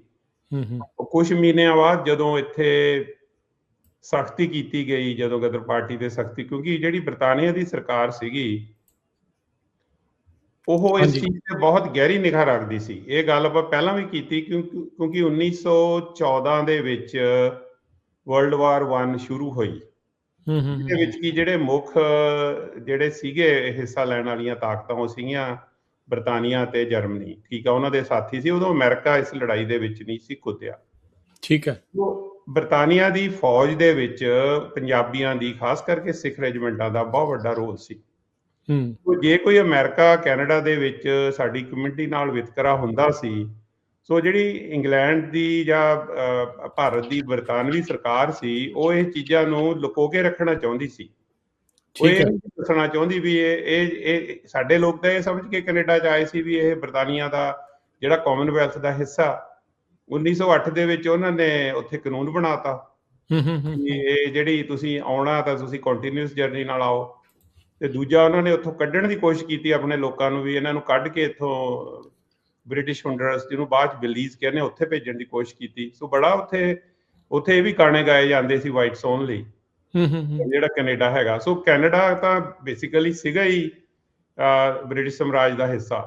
ਸੋ ਉੱਥੇ ਉਹਨਾਂ ਦੇ ਖਿਲਾਫ ਦੰਗੇ ਵੀ ਹੋਏ। ਸੋ ਕਾਫੀ ਕੁਛ 1908 1909 'ਚ ਹੀ ਹੋਣਾ ਸ਼ੁਰੂ ਹੋ ਗਿਆ ਸੀ। ਜਿਹੜੀ ਗੱਲ ਆਪਾਂ ਅਮਰੀਕਾ ਦੀ ਗੱਲ ਕਰਦੇ ਹਾਂ, ਅਮਰੀਕਾ 'ਚ ਬੈਲਹਿੰਗਮ ਹੈ, ਕਿਉਂਕਿ ਮੈਂ ਇੱਕ ਪਿਛਲੇ ਪ੍ਰੋਗਰਾਮ 'ਚ ਬਿਲਿੰਗਮ ਕਹਿਤਾ ਸੀ, ਕਿਉਂਕਿ ਜਿਵੇਂ ਆਪਾਂ ਪੰਜਾਬ 'ਚ ਪੁਲਿਸ ਨੂੰ ਪੁਲਿਸ ਕਹਿ ਦਿੰਦੇ ਆ ਨਾ, ਤੇ ਬਹੁਤੇ ਪੰਜਾਬੀ ਬੈਲਹਿੰਗਮ ਨੂੰ ਬਿਲਿੰਗਮ ਹੀ ਕਹਿ ਦਿੰਦੇ ਨੇ। ਤੇ ਕਿਸੇ ਬੰਦੇ ਨੇ ਕਿਹਾ ਵੀ ਇਹ ਬੰਦਾ ਸ਼ਾਇਦ ਪੜ੍ਹਿਆ ਲਿਖਿਆ ਨਹੀਂ। ਸੋ ਮੈਂ ਤਾਂ ਪੰਜਾਬੀ ਲਹਿਜੇ ਵਿੱਚ ਸ਼ਹਿਰ ਦਾ ਨਾਂ ਲਿਆ ਸੀ, ਤੇ ਅੰਗਰੇਜ਼ੀ ਦੇ ਵਿੱਚ ਤਾਂ ਬੈਲਹਿੰਗਮ ਹੀ ਕਹਿੰਦੇ ਆ। ਤੇ ਉਹ ਵੀ ਆਪਾਂ ਠੀਕ ਕਰ ਦਿੰਦੇ ਆ ਵੀ ਉਹ ਕੋਈ 20-22 ਮੀਲ ਬਾਰਡਰ ਤੋਂ ਹੈ, ਪਰ ਉਹ 35-40 ਮੀਲ ਵੈਂਕੂਵਰ ਤੋਂ ਹੈ। ਉਦੋਂ ਸੜਕਾਂ ਵੀ ਸਿੱਧੀਆਂ ਨਹੀਂ ਸੀ ਹੁੰਦੀਆਂ, ਤੋ ਇਹ ਵੀ ਨਹੀਂ ਕਹਿ ਸਕਦੇ ਵੀ ਉਦੋਂ ਕਿੰਨਾ ਟਾਈਮ ਲੱਗਦਾ ਸੀ ਜਾਣ ਨੂੰ। ਪਰ ਚਲੋ ਉਹ ਗੱਲ ਤੇ ਆਪਾਂ ਨਾ ਜਾਈਏ ਜੀ। ਬੈਲਹਿੰਗਮ ਦੇ ਵਿੱਚ ਆਪਣੇ ਬੰਦਿਆਂ ਨੂੰ 1907 ਵਿੱਚ ਕੱਢ ਦਿੱਤਾ ਗਿਆ, ਜਿਹਨੂੰ ਕਿ ਐਂਟੀ ਹਿੰਦੂ ਰਾਈਟਸ ਆਫ ਬੈਲਹਿੰਗਮ ਕਿਹਾ ਜਾਂਦਾ। ਤੇ ਉਹ ਚਲੀ ਜ਼ਿਆਦਾ ਬਹੁਤੇ ਆਪਣੇ ਪੰਜਾਬੀ ਤੇ ਸਿੱਖ ਭਰਾ ਹੀ ਸੀਗੇ ਉਹਨਾਂ 'ਚ, ਪਰ ਕੁਝ ਹੋਰ ਵੀ ਸੀਗੇ ਭੈਣ ਭਰਾ ਸਾਡੇ। ਭੈਣਾਂ ਤਾਂ ਨਹੀਂ ਸੀ, ਭਰਾ ਹੀ ਸੀਗੇ। ਮੈਂ ਪਹਿਲਾਂ ਵੀ ਗਲਤੀ ਕਹਿ ਹਟਿਆ, ਕਿਉਂਕਿ ਮੋਸਟਲੀ ਬੰਦੇ ਹੀ ਆਏ ਸੀ। ਤੇ ਫਿਰ ਏਦਾਂ ਦਾ ਸੇਮ ਇੰਸੀਡੈਂਟ ਆਪਣਾ ਸੇਂਟ ਜੋਨਸ ਦੇ ਵਿੱਚ ਹੋਇਆ, ਜਿਹੜਾ ਕਿ ਪੋਰਟਲੈਂਡ ਦਾ, ਹੁਣ ਤਾਂ ਪੋਰਟਲੈਂਡ ਦੇ ਵਿੱਚ ਹੀ ਆ ਗਿਆ ਸ਼ਹਿਰ। ਸੋ ਇਹ ਸਾਰੇ ਜਿਹੜੇ ਇੰਸੀਡੈਂਟ ਹੋਏ, ਜਦੋਂ ਆਪਣੇ ਲੋਕਾਂ ਦੇ ਖਿਲਾਫ ਦੰਗੇ ਹੁੰਦੇ ਸੀ, ਤੇ ਕਈ ਜਗ੍ਹਾ ਹੋਟਲਾਂ ਤੇ ਰੈਸਟੋਰੈਂਟ ਅੱਗੇ ਲਿਖਿਆ ਹੁੰਦਾ ਸੀਗਾ ਵੀ ਇੰਡੀਅਨਸ ਤੇ ਡੌਗਸ ਆਰ ਨਾਟ ਅਲਾਉਡ। ਇਹ ਚੀਜ਼ਾਂ ਸਾਰੀਆਂ ਸਾਡੇ ਲੋਕਾਂ ਨੂੰ ਬੜੀ ਤਕਲੀਫ ਹੁੰਦੀ ਸੀ, ਤੇ ਉਹਨਾਂ ਨੂੰ ਲੱਗਦਾ ਸੀ ਵੀ ਸਾਡੀ ਬਰਤਾਨੀਆ ਦੀ, ਕਿਉਂਕਿ ਅਸੀਂ ਬਰਤਾਨੀਆ ਦੇ ਸਿਟੀਜ਼ਨ ਆ, ਤੇ ਬਰਤਾਨੀਆ ਦੀ ਸਰਕਾਰ ਸਾਡੀ ਹੈਲਪ ਕਰੂਗੀ। ਪਰ ਬਰਤਾਨੀਆ ਦੀ ਸਰਕਾਰ ਸਾਡੇ ਲਈ ਬਹੁਤਾ ਕੋਈ ਸਾਰਥਕ ਨਹੀਂ ਸੀ ਉਹਨਾਂ ਦਾ ਅਪਰੋਚ, ਖਾਸ ਕਰਕੇ ਜਿਹੜੇ ਅਮਰੀਕਾ ਕੈਨੇਡਾ 'ਚ ਆਪਣੇ ਲੋਕ ਆਏ ਸੀ। ਉਹਨਾਂ ਨੂੰ ਉਹ ਨਹੀਂ ਸੀ ਚਾਹੁੰਦੇ ਵੀ ਜਿਹੜੇ ਲੋਕ ਬਾਹਰ ਗਏ ਨੇ, ਇਹਨਾਂ ਨੂੰ ਆਜ਼ਾਦੀ ਦੀ ਭਿਣਕ ਲੱਗੇ, ਇਹਨਾਂ ਨੂੰ ਪਤਾ ਲੱਗੇ ਵੀ ਡੈਮੋਕ੍ਰੇਸੀ ਕੀ ਹੁੰਦੀ ਆ, ਲੋਕਾਂ ਦੇ ਹੱਕ ਕੀ ਹੁੰਦੇ ਆ। ਕਿਉਂਕਿ ਅਮਰੀਕਾ ਦੇ ਵਿੱਚ ਜਿਹੜੇ ਇੱਥੇ ਦੇ ਸ਼ਹਿਰੀ ਸੀਗੇ ਜਾਂ ਇੱਥੇ ਦੇ ਸਿਟੀਜ਼ਨ ਸੀ, ਉਹਨਾਂ ਨੂੰ ਤਾਂ ਬਹੁਤ ਜ਼ਿਆਦਾ ਹੱਕ ਸੀਗੇ। ਸੋ ਇਸ ਕਰਕੇ ਬਰਤਾਨੀਆ ਦੀ ਸਰਕਾਰ ਚਾਹੁੰਦੀ ਸੀਗੀ ਵੀ ਇਸ ਚੀਜ਼ ਤੇ ਬਹੁਤ ਸਖਤ ਕੰਟਰੋਲ ਰੱਖਿਆ ਜਾਵੇ, ਵੀ ਇੱਥੋਂ ਕੱਢ ਦਿੱਤੇ ਜਾਣ। ਜਦੋਂ ਇਹ ਇੰਸੀਡੈਂਟ ਹੋਏ ਤਾਂ ਆਪਣੇ ਲੋਕ ਆਰਗੇਨਾਈਜ਼ ਹੋਣੇ ਸ਼ੁਰੂ ਹੋ ਗਏ, ਜਥੇਬੰਦਕ ਰੂਪ ਦੇ ਵਿੱਚ ਹੋਣੇ ਸ਼ੁਰੂ ਹੋ ਗਏ, ਜਿਹਦਾ ਐਂਡ ਰਿਜ਼ਲਟ ਇਹ ਨਿਕਲਿਆ ਵੀ ਗਦਰ ਪਾਰਟੀ ਮਈ 1913 ਦੇ ਵਿੱਚ ਬਣ ਗਈ ਜੀ। ਬਣੀ ਆਸਟ੍ਰੇਲੀਆ ਦੇ ਵਿੱਚ। ਉਹਦੀ ਵਜ੍ਹਾ ਇਹ ਸੀਗੀ ਵੀ ਜਿਹੜਾ ਆਸਟ੍ਰੇਲੀਆ ਸੀਗਾ ਉਹ ਬ੍ਰਿਟਿਸ਼ ਇੰਟੈਲੀਜੈਂਸ ਦੀਆਂ ਨਿਗਾਹ ਤੋਂ ਦੂਰ ਸੀ, ਕਿਉਂਕਿ ਉਹ ਵੱਡਾ ਸ਼ਹਿਰ ਨਹੀਂ ਸੀ, ਕਿਉਂਕਿ ਉਹ ਜ਼ਿਆਦਾ ਉਹਨਾਂ ਦੀ ਜਿਹੜੀ ਇੰਟੈਲੀਜੈਂਸ ਦੀ ਮੌਜੂਦਗੀ ਸੀ ਉਹ ਵੈਂਕੂਵਰ, ਸਿਆਟਲ, ਪੋਰਟਲੈਂਡ ਜਾਂ ਸੈਨ ਫ੍ਰਾਂਸਿਸਕੋ 'ਚ ਤਾਂ ਬਹੁਤ ਵੱਡਾ ਗੜ੍ਹ ਸੀ, ਐਮਬੈਸੀ ਵੀ ਸੀ ਬਰਤਾਨੀਆ ਸਰਕਾਰ ਦੀ। ਜਿਵੇਂ ਆਪਾਂ ਜੌਨ ਹੌਪਕਿੰਸ ਦੀ ਗੱਲ ਕੀਤੀ ਸੀ, ਜਿਹੜਾ ਕਿ ਉਹਨਾਂ ਦਾ ਬ੍ਰਿਟਿਸ਼ ਇੰਟੈਲੀਜੈਂਸ ਦਾ ਬਹੁਤ ਵੱਡਾ ਏਜੰਟ ਸੀ, ਜਿਹੜਾ ਕਿ ਇੱਕ ਇਮੀਗ੍ਰੇਸ਼ਨ ਅਫੀਸਰ ਦੇ ਲੁਕਵੇਂ ਰੂਪ ਦੇ ਵਿੱਚ ਇੱਥੇ ਆਇਆ ਹੋਇਆ ਸੀ, ਕੈਨੇਡਾ ਦੀ ਸਰਕਾਰ ਲਈ ਕੰਮ ਕਰਦਾ ਸੀ। ਪਰ ਬੇਸਿਕਲੀ ਉਹ ਉਹਨਾਂ ਦਾ ਇੱਥੇ ਦਾ ਬਿਊਰੋ 'ਚ ਜਿਹੜੀ ਇੰਟੈਲੀਜੈਂਸ ਦਾ ਹੈਡ ਸੀ। ਉਹ ਸਾਰੀ ਇੰਟੈਲੀਜੈਂਸ ਉੱਥੇ ਪੰਜਾਬ ਦੇ ਵਿੱਚ, ਕਿਉਂਕਿ ਪੰਜਾਬ ਇੱਕ ਬਹੁਤ ਵੱਡਾ ਉਦੋਂ ਇੱਕ ਸਟੇਟ ਸੀਗੀ ਬਰਤਾਨੀਆ ਸਮਾਜ ਦੀ, ਤੇ ਮੇਨ ਉਹਨਾਂ ਨੂੰ ਇਹ ਡਰ ਸੀਗਾ ਵੀ ਇਹਦੇ ਨਾਲ ਜਿਹੜੀਆਂ ਫੌਜਾਂ ਨੇ, ਖਾਸ ਕਰਕੇ ਸਿੱਖ ਫੌਜੀ ਨੇ, ਉਹਨਾਂ ਥਾਈਂ ਇਹ ਗੱਲਾਂ ਨਹੀਂ ਪਹੁੰਚਣੀਆਂ ਚਾਹੀਦੀਆਂ। ਤੇ ਇਹ ਜਿਹੜੀ ਗੱਲ ਬਦਲੀ ਨਾ, ਜਿਹੜਾ ਸਾਰਾ ਇਹ ਹਾਲਾਤ ਬਦਲੇ, ਇਹ ਬਦਲੇ ਜਿਹੜਾ ਕਾਮਾਗਾਟਾ ਮਾਰੂ ਜਹਾਜ਼ ਜਦੋਂ ਆਇਆ, ਉਹ ਆਹੀ ਮਈ ਦੇ ਮਹੀਨੇ 'ਚ ਹੀ ਆਏ ਸੀ, ਗੁਰੂ ਨਾਨਕ ਜਹਾਜ਼। ਹਾਂਜੀ। ਤੇ ਉਹ ਜਦੋਂ ਸ਼ਿਪ 2 ਮਹੀਨੇ ਇੱਥੇ ਰਿਹਾ ਵੈਂਕੂਵਰ ਦੇ ਹਾਰਬਰ ਦੇ ਵਿੱਚ, ਤੇ ਉਹਨਾਂ ਨੂੰ ਉਤਰ ਨਹੀਂ ਦਿੱਤਾ ਗਿਆ। ਸੋ ਉਦੋਂ ਇਹ ਗੱਲ ਜੱਗ ਜ਼ਾਹਿਰ ਹੋ ਗਈ। ਉਦੋਂ ਇਹ ਮੀਡੀਆ ਨੇ ਖਬਰ ਬਹੁਤ ਕਵਰ ਕੀਤੀ, ਅਮਰੀਕਾ ਤੇ ਇੰਟਰਨੈਸ਼ਨਲ ਮੀਡੀਆ। ਜੇ ਤੁਸੀਂ ਈਵਨ ਕਿ ਫ੍ਰੈਜ਼ਨੋ ਦੇ ਨਿਊਜ਼ਪੇਪਰਾਂ 'ਚ ਵੀ ਉਹ ਖਬਰਾਂ ਹੈਗੀਆਂ ਉਸ ਜ਼ਮਾਨੇ, ਜੇ ਤੁਸੀਂ ਗੂਗਲ ਕਰਕੇ ਦੇਖੋ। ਸੋ ਉਹ ਖਬਰਾਂ ਇੰਡੀਆ ਜਾਣੀਆਂ ਸ਼ੁਰੂ ਹੋ ਗਈਆਂ, ਤੇ ਇਸ ਚੀਜ਼ ਦੀ ਕਾਫੀ ਤਕਲੀਫ ਸੀਗੀ ਬਰਤਾਨੀਆ ਸਰਕਾਰ ਨੂੰ ਵੀ ਇਹਦੇ ਨਾਲ ਜਿਹੜੇ ਉੱਥੇ ਦੇ ਲੋਕ ਭੜਕ ਨਾ ਜਾਣ। ਸੋ ਇਸ ਕਰਕੇ ਉਹ ਖਬਰਾਂ ਨੂੰ, ਇਸੇ ਕਰਕੇ ਉਹ ਬੰਦੇ ਜਦੋਂ ਆਪਣੇ ਕਾਮਾਗਾਟਾ ਮਾਰੂ ਵਾਲੇ ਵਾਪਸ ਵੀ ਗਏ, ਉਹਨਾਂ ਨੂੰ ਕਲਕੱਤੇ ਤੋਂ ਪਹਿਲਾਂ ਬੁਝਬੁਝੀ ਰੋਕ ਲਿਆ ਗਿਆ ਤੇ ਉਸ ਤੋਂ ਬਾਅਦ ਉਹਨਾਂ ਨੂੰ ਕੁਝ ਬੰਦਿਆਂ ਨੂੰ ਤਾਂ ਗੱਡੀ 'ਚ ਬਿਠਾ ਕੇ ਉਹ ਸਿੱਧਾ ਪੰਜਾਬ ਲੈ ਗਏ ਤੇ ਕੁਝ ਜਿਨ੍ਹਾਂ ਕੋਲੇ ਗੁਰੂ ਗ੍ਰੰਥ ਸਾਹਿਬ ਦੀ ਬੀੜ ਸੀ ਉਹ ਚਾਹੁੰਦੇ ਸੀ ਵੀ ਗੁਰੂ ਗ੍ਰੰਥ ਸਾਹਿਬ ਦੀ ਬੀੜ ਨੂੰ ਸਨਮਾਨ ਦੇ ਨਾਲ ਕਲਕੱਤੇ ਦੇ ਗੁਰਦੁਆਰੇ 'ਚ ਪਹੁੰਚਾ ਦਿੱਤਾ ਜਾਵੇ। ਉਹ ਉੱਥੇ ਫਿਰ ਗੋਲੀ ਚੱਲੀ, ਕਈ ਬੰਦਿਆਂ ਦੀਆਂ ਸ਼ਹੀਦੀਆਂ ਹੋਈਆਂ ਤੇ ਉਹ ਚੀਜ਼ ਨੂੰ, ਇਹ ਸਾਰੀਆਂ ਖਬਰਾਂ ਨੂੰ ਲੁਕਾਉਣ ਦੇ ਲਈ ਬ੍ਰਿਟਾਨੀਆ ਦੀ ਸਰਕਾਰ ਨੇ ਬਹੁਤ ਕੋਸ਼ਿਸ਼ਾਂ ਕੀਤੀਆਂ। ਪਰ ਉਹ ਗੱਲ ਬੇਸ਼ੱਕ ਉਹਨਾਂ ਨੇ ਪੰਜਾਬ ਥਾਈਂ ਤਾਂ ਸ਼ਾਇਦ ਇੰਨੀ ਨਹੀਂ ਪਹੁੰਚਣ ਦਿੱਤੀ, ਪਰ ਜਿਹੜੇ ਬਾਹਰ ਸਾਡੇ ਪੰਜਾਬੀ ਜਾਂ ਸਿੱਖ ਭਰਾ ਬੈਠੇ ਸੀ ਉਹਨੇ ਇਹ ਦੇਖਿਆ ਵੀ ਬ੍ਰਿਟਾਨੀਆ ਦੀ ਇੱਕ ਪਾਸੇ ਤੋਂ ਕਹਿੰਦੇ ਆ ਜੀ ਅਸੀਂ ਡੈਮੋਕ੍ਰੈਟਿਕ ਆ, ਅਸੀਂ ਇਨਸਾਫ ਪਸੰਦ ਆ, ਤੇ ਦੂਜੇ ਪਾਸੇ ਉਹ ਸਾਡੇ ਬੰਦਿਆਂ ਨੂੰ ਏਦਾਂ ਵਿਤਕਰਾ ਕੀਤਾ ਜਾਂਦਾ। ਸੋ ਇਹ ਚੀਜ਼ਾਂ ਨੇ ਸਾਰੀਆਂ ਨੇ ਸਾਡੇ ਲੋਕਾਂ ਨੂੰ ਬਹੁਤ ਗੁੱਸਾ ਤੇ ਇਹ ਮਹਿਸੂਸ ਕਰਾਇਆ ਵੀ ਅਸੀਂ ਇੱਕ ਗੁਲਾਮ ਦੇਸ਼ ਦੇ ਵਿੱਚ ਰਹਿ ਰਹੇ ਹਾਂ ਤੇ ਸਾਡੇ ਕੋਈ ਹੱਕ ਨਹੀਂ ਹੈਗੇ। ਇਸੇ ਕਰਕੇ ਸਾਡੇ ਨਾਲ ਅਮਰੀਕਾ ਕੈਨੇਡਾ 'ਚ ਵੀ ਮਾੜਾ ਸਲੂਕ ਕੀਤਾ ਜਾਂਦਾ ਕਿਉਂਕਿ ਅਸੀਂ ਗੁਲਾਮ ਕੌਮ ਹੈਗੀਆਂ। ਸੋ ਇਹ ਗੱਲਾਂ ਆਪਾਂ ਪਹਿਲਾਂ ਵੀ ਕੀਤੀਆਂ ਨੇ ਤੇ ਪਰ ਉਸ ਤੋਂ ਅੱਗੇ ਆਪਾਂ ਚੱਲਦੇ ਹਾਂ ਵੀ ਜਦੋਂ ਆਸਟਰੀਆ 'ਚ ਪਾਰਟੀ ਬਣ ਗਈ ਉਸ ਤੋਂ ਬਾਅਦ ਇਹ ਗਤੀਵਿਧੀਆਂ ਸਾਰੀਆਂ ਕੈਲੀਫੋਰਨੀਆ 'ਚ ਆ ਗਈਆਂ ਤੇ ਇਹ ਹੌਲੀ ਹੌਲੀ ਜਿਹੜੇ ਆਪਣੇ ਕਿਰਤੀ ਕਿਸਾਨ ਲੋਕ ਸੀਗੇ ਉਹ ਵੀ ਇਹ ਗੱਲ ਉਹਨਾਂ ਤਾਈਂ ਪਹੁੰਚਣੀ ਸ਼ੁਰੂ ਹੋ ਗਈ ਤੇ ਇਹਦੇ ਵਿੱਚ ਜਿਹੜਾ ਸਟਾਕਟਨ ਗੁਰੂ ਘਰ ਦਾ ਰੋਲ ਆ ਉਹ ਕਾਫੀ ਵੱਡਾ ਹੈਗਾ। ਉਹਦੇ ਵਿੱਚ ਮੈਂ ਤੁਹਾਨੂੰ ਇੱਕ ਛੋਟੀ ਜੀ ਗੱਲ ਦੱਸਦਾ। ਬੇਸ਼ੱਕ ਹੀ ਉਹ ਮੀਟਿੰਗਾਂ ਸੈਨ ਫ੍ਰਾਂਸਿਸਕੋ 'ਚ ਵੀ ਹੁੰਦੀਆਂ ਸੀਗੀਆਂ, ਬਰਕਲੇ 'ਚ ਵੀ ਹੁੰਦੀਆਂ ਸੀ।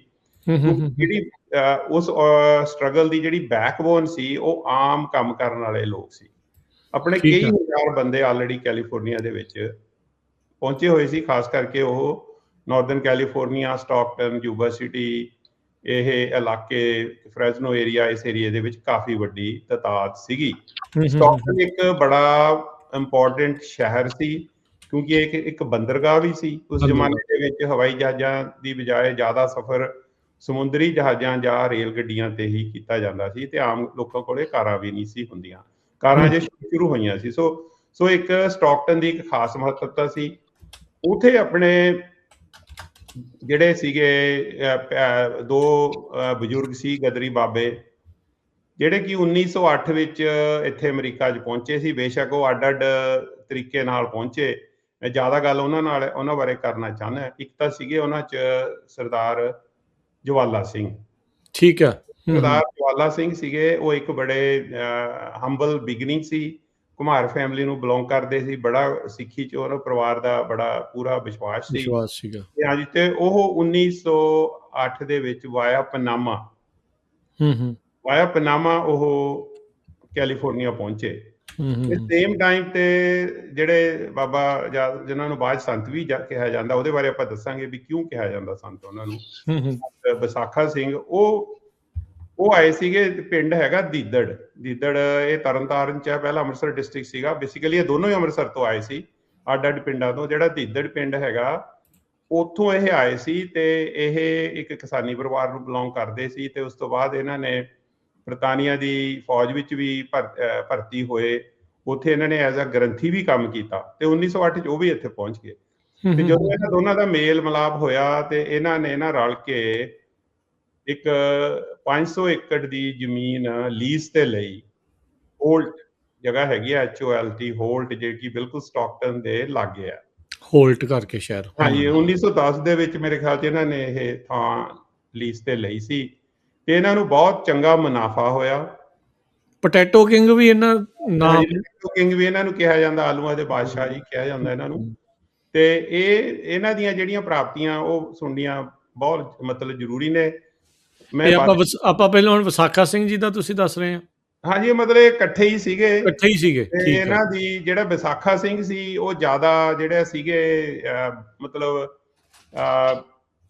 ਜਿਹੜਾ ਇਹ ਆਪਸ ਇਕੱਠੇ ਕੰਮ ਕਰਦੇ ਸੀਗੇ ਤੇ ਇਹਨਾਂ ਦੇ ਨਾਲ ਹੋਰ ਵੀ ਕਈ ਮੇਰੇ ਖਿਆਲ 2-3 ਸ਼ਖਸ ਸੀਗੇ, ਉਹ ਆਪਾਂ ਉਹਨਾਂ ਤੇ ਬਾਅਦ ਚ ਆਵਾਂਗੇ। ਪਰ ਮੇਨ ਸੀ ਜਿਹੜਾ ਕਹਿੰਦੇ ਵੀ ਬਾਹਰ ਦਾ ਕੰਮ ਜ਼ਿਆਦਾ ਕਰਦੇ ਸੀ ਜਵਾਲਾ ਸਿੰਘ, ਤੇ ਜਿਹੜਾ ਖੇਤ ਦੇ ਕੰਮ ਕਰਨ ਵਾਲਾ ਜਾਂ ਹੋਰ ਸੀ ਉਹ ਜ਼ਿਆਦਾ ਕਰਦੇ ਸੀ ਵਿਸਾਖਾ ਸਿੰਘ। ਤੇ ਜਿਹੜੇ ਵਿਸਾਖਾ ਸਿੰਘ ਸੀਗੇ ਉਹ ਬੜੀ ਧਾਰਮਿਕ ਵਿਰਤੀ ਵਾਲੇ ਇਨਸਾਨ ਸੀ ਤੇ ਇਹਨਾਂ ਨੇ ਉਸੇ ਆਪਣੇ ਰੈਂਚ ਦੇ ਵਿੱਚ ਹੀ ਗੁਰੂ ਗ੍ਰੰਥ ਸਾਹਿਬ ਦੀ ਬੀੜ ਮੰਗਾਈ ਤੇ ਉੱਥੇ ਇਹਨਾਂ ਨੇ ਵੀਕਲੀ ਸਮਾਗਮ ਕਰਨੇ ਸ਼ੁਰੂ ਕਰਤੇ। ਠੀਕ ਆ। ਉਹਦੇ ਨਾਲ ਜਿਹੜੇ ਹੋਰ ਵੀ ਆਪਣੇ ਪੰਜਾਬੀਆਂ ਦੇ ਰੈਂਚ ਸੀਗੇ, ਇੱਕ ਉੱਥੇ ਸਰਦਾਰ ਮੇਰੇ ਖਿਆਲ ਆਨੰਦ ਸਿੰਘ ਵੀ ਸੀਗੇ, ਉੱਥੇ ਵੀ ਉਹਨਾਂ ਦੇ ਘਰ ਵੀ ਵੀਕਐਂਡ ਤੇ ਸਮਾਗਮ ਹੁੰਦੇ ਸੀ ਤੇ ਉੱਥੇ ਇਹ ਮਸਲੇ ਵੀ ਡਿਸਕਸ ਕੀਤੇ ਜਾਂਦੇ ਸੀ ਵੀ ਸਾਨੂੰ ਇੱਥੇ ਸਾਡੇ ਨਾਲ ਵਿਤਕਰਾ ਹੁੰਦਾ, ਸਾਨੂੰ ਹੋਟਲਾਂ 'ਚ ਨਹੀਂ ਜਾਣ ਦਿੱਤਾ ਜਾਂਦਾ, ਜਾਂ ਸਾਡੇ ਨਾਲ ਦੱਸਿਆ ਜਾਂਦਾ। ਇਹਨਾਂ ਨੇ ਇੱਕ ਵਾਰੀ ਇਹ ਕਿਤੇ ਆਲੂ ਲਿਜਾ ਰਹੇ ਸੀਗੇ ਤੇ ਇਹਨਾਂ ਨੂੰ ਕਿਸੇ ਨਸਲੀ ਬੰਦੇ, ਕਿਸੇ ਗੋਰੇ ਨੇ ਤੰਗ ਕੀਤਾ ਤੇ ਇਹਨੇ ਚੰਗਾ ਉਹਨਾਂ ਨੇ ਬੈਲਟ ਨਾਲ ਫੈਂਟਾ ਲਾਇਆ ਉਹਦਾ, ਉਹਨਾਂ ਨੇ ਗੱਡੀ ਦੇ ਵਿੱਚ। ਵੀ ਬੜੇ ਦਲੇਰ ਬੰਦੇ ਸੀਗੇ ਤੇ ਏਦਾਂ ਨਹੀਂ ਸੀ ਵੀ ਉਹ ਵੀ ਜਾਤੀ ਝੱਲਣ ਵਾਲੇ ਨਹੀਂ ਸੀਗੇ, ਜਾਤੀ ਕਰਦੇ ਵੀ ਨਹੀਂ ਸੀ, ਪਰ ਬੜੇ ਹੌਸਲੇ ਵਾਲੇ ਸੀ। ਸਹੀ ਹੈ। ਇਹ ਫਿਰ ਕੀ ਹੋਇਆ ਜੀ, ਜਦੋਂ ਗਦਰ ਪਾਰਟੀ ਬਣ ਗਈ, ਉਹਦੀਆਂ ਐਕਟੀਵਿਟੀਜ਼ ਜ਼ਿਆਦਾ ਕੈਲੀਫੋਰਨੀਆ ਸ਼ਿਫਟ ਹੋ ਗਈਆਂ ਤੇ ਉਹ ਇਹਨਾਂ ਦੇ ਜਿਹੜੇ ਰੈਂਚ ਸੀਗੇ ਉੱਥੇ ਵੀ ਉਹ ਐਕਟੀਵਿਟੀਜ਼ ਸ਼ੁਰੂ ਹੋ ਗਈਆਂ। ਉੱਥੇ ਹਰਦਿਆਲ ਵੀ ਆਉਂਦਾ ਰਿਹਾ, ਹਰਦਿਆਲ ਵੀ ਇਹਨਾਂ ਕੋਲੇ ਆਇਆ, ਹੋਰ ਵੀ ਜਿਹੜੇ ਗਦਰ ਪਾਰਟੀ ਦੇ ਇਵਨ ਸੋਹਣ ਸਿੰਘ ਭਗਨਾ ਜੀ ਵੀ ਇਹਨਾਂ ਕੋਲ ਆਉਂਦੇ ਰਹੇ ਨੇ। ਤੇ 1913 ਦੇ ਵਿੱਚ ਦਸੰਬਰ ਦੇ 31 ਨੂੰ ਇੱਕ ਬਹੁਤ ਵੱਡੀ ਸੈਕਰਾਮੈਂਟੋ 'ਚ ਕਾਨਫਰੰਸ ਹੋਈ ਸੀ। ਓਕੇ, ਤੇ ਉਹ ਕਾਨਫਰੰਸ ਸੀਗੀ ਇਹ ਜੀ ਗਦਰ ਪਾਰਟੀ ਦੀ, ਜਿਹੜੀ ਬਹੁਤ ਬੰਦੇ ਆਏ ਸੀ ਉੱਥੇ। ਤੇ ਉਹਦੀ ਜਿਹੜੀ ਮੇਨ ਆਰਗੇਨਾਈਜੇਸ਼ਨ ਦੇ ਵਿੱਚ ਕਾਫੀ ਵੱਡਾ ਰੋਲ ਸੀ ਸਰਦਾਰ ਜਵਾਲਾ ਸਿੰਘ ਦਾ, ਤੇ ਉੱਥੇ ਉਹਨਾਂ ਨੂੰ ਵਾਈਸ ਪ੍ਰੈਜ਼ੀਡੈਂਟ ਵੀ ਚੁਣਿਆ ਗਿਆ ਸੀ ਪਾਰਟੀ ਦੇ। ਸੋ ਚਲੋ ਇਹ ਤਾਂ ਉਹਨਾਂ ਦਾ, ਮੈਂ ਮਤਲਬ ਇੱਕ ਇਹ ਤੇ ਤਾਂ ਤੱਥ ਤੁਸੀਂ ਇੰਟਰਨੈਟ ਤੋਂ ਲੱਭ ਸਕਦੇ ਹੋ। ਜਿਹੜੀਆਂ ਗੱਲਾਂ ਲੱਭਣੀਆਂ ਬਹੁਤ ਔਖੀਆਂ ਨੇ, ਮੈਂ ਕਾਫੀ ਦਿਨਾਂ ਤੋਂ ਟਰਾਈ ਕਰ ਰਿਹਾ, ਕਿਉਂਕਿ ਇਹਨਾਂ ਬਾਰੇ ਜਿਹੜਾ ਹਿਸਟਰੀ ਆ ਉਹ ਬੜੀ ਕਿਸੇ ਨੇ ਪ੍ਰੋਪਰਲੀ ਇਕੱਠੀ ਕਰਕੇ ਨਹੀਂ ਲਿਖੀ ਹੋਈ, ਉਹ ਖਿੰਡਵੀ ਹਿਸਟਰੀ ਆ। ਉਹਦੇ ਲਈ ਮੈਂ ਧੰਨਵਾਦੀ ਹਾਂ ਡਾਕਟਰ ਓਂਕਾਰ ਸਿੰਘ ਬਿੰਦਰਾ। ਡਾਕਟਰ ਬਿੰਦਰਾ ਨੇ ਇਹਨਾਂ ਬਾਰੇ ਇੱਕ ਬਹੁਤ ਸੋਹਣਾ ਆਰਟੀਕਲ ਲਿਖਿਆ ਹੈਗਾ, ਜੋ ਕਿ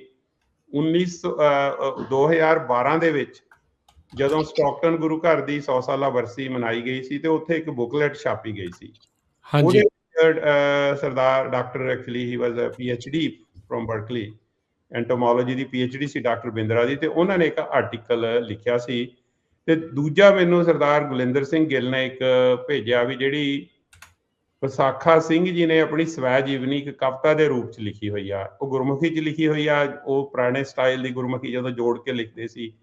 ਸੋ ਸਾਨੂੰ ਕਿਸੇ, ਮੈਂ ਵਿਦਵਾਨ ਨੂੰ ਬੇਨਤੀ ਕਰਾਂਗਾ ਵੀ ਜੇ ਕੋਈ ਪ੍ਰੋਗਰਾਮ ਸੁਣਦਾ ਹੋਵੇ, ਅਸੀਂ ਉਹ ਸਾਰੀ ਕਵਿਤਾ ਨੂੰ ਇੰਗਲਿਸ਼ ਦੇ ਵਿੱਚ ਸੌਖੀ ਕਰਕੇ ਟਰਾਂਸਲੇਟ ਕਰੀਏ, ਵੀ ਜਿਹੜੀ ਨੈਕਸਟ ਪੀੜ੍ਹੀ ਉਹ ਸਾਰੀ ਹਿਸਟਰੀ ਹੈ ਜੀ ਸਟਾਕਟਨ ਗੁਰੂ ਘਰ ਬਣਨ ਦੀ, ਤੇ ਗਦਰ ਪਾਰਟੀ ਬਾਰੇ ਵੀ ਜੋ ਉਹਨਾਂ ਨੇ ਐਕਟੀਵਿਟੀਜ਼ ਕੀਤੀਆਂ, ਜੋ ਉਹਨਾਂ ਨਾਲ ਹੋਇਆ, ਉਹ ਉਹਨਾਂ ਨੇ ਉਸ ਕਵਿਤਾ ਦੇ ਵਿੱਚ ਲਿਖਿਆ ਹੋਇਆ। ਪਰ ਉਹਨੂੰ ਥੋੜਾ ਜਿਹਾ ਸਾਨੂੰ ਸਿੰਪਲੀਫਾਈ ਕਰਕੇ ਆਮ ਸੰਗਤ ਤਾਈਂ ਪਹੁੰਚਾਉਣ ਦੀ ਲੋੜ ਆ। ਸੋ ਹੁਣ ਹੋਇਆ ਕੀ ਵੀ ਇੰਨੇ ਨੂੰ ਆਪਾਂ ਪਿਛਲੇ ਪ੍ਰੋਗਰਾਮਾਂ 'ਚ ਗੱਲ ਕੀਤੀ ਸੀਗੀ ਵੀ ਖਾਲਸਾ ਪੈਸੀਫਿਕ ਖਾਲਸਾ ਦੀਵਾਨ ਸੁਸਾਇਟੀ ਬਣੀ। ਸ਼ੁਰੂਆਤ ਉਹਦੀ ਕੈਨੇਡਾ 'ਚ ਹੋਈ, ਤੇ ਜਿਹੜਾ ਆਪਣਾ ਗੁਰੂ ਘਰ ਸੀਗਾ ਰੋਸ ਸਟਰੀਟ ਵਾਲਾ, ਉਹ ਵੀ ਉਹਦੇ ਨਾਲ ਐਫੀਲੀਏਟ ਹੋਇਆ। ਤੇ ਉਸ ਤੋਂ ਬਾਅਦ ਉਹ 1911 ਦੇ ਵਿੱਚ ਇੱਥੇ ਜਿਹੜੀ ਉਹ ਤੇਜਾ ਸਿੰਘ ਉਹਨਾਂ ਨੇ ਉਹਨੂੰ ਇਨਕੋਰਪੋਰੇਟ ਕੀਤਾ। ਪਰ ਉਹ ਜੋ ਪਹਿਲੀ ਵਾਰੀ ਇਹਨਾਂ ਦੀ ਇੱਕ ਗੈਦਰਿੰਗ ਹੋਈ ਤੇ ਉੱਥੇ ਇਹ ਫੈਸਲਾ ਕੀਤਾ ਗਿਆ, ਇਹ ਆਨੰਦ ਸਿੰਘ ਦੇ ਕੈਂਪ ਤੇ ਹੋਈ ਸੀ, ਵੀ ਸਾਨੂੰ ਇੱਥੇ ਗੁਰੂ ਘਰ ਬਣਾਉਣ ਦੀ ਲੋੜ ਹੈ।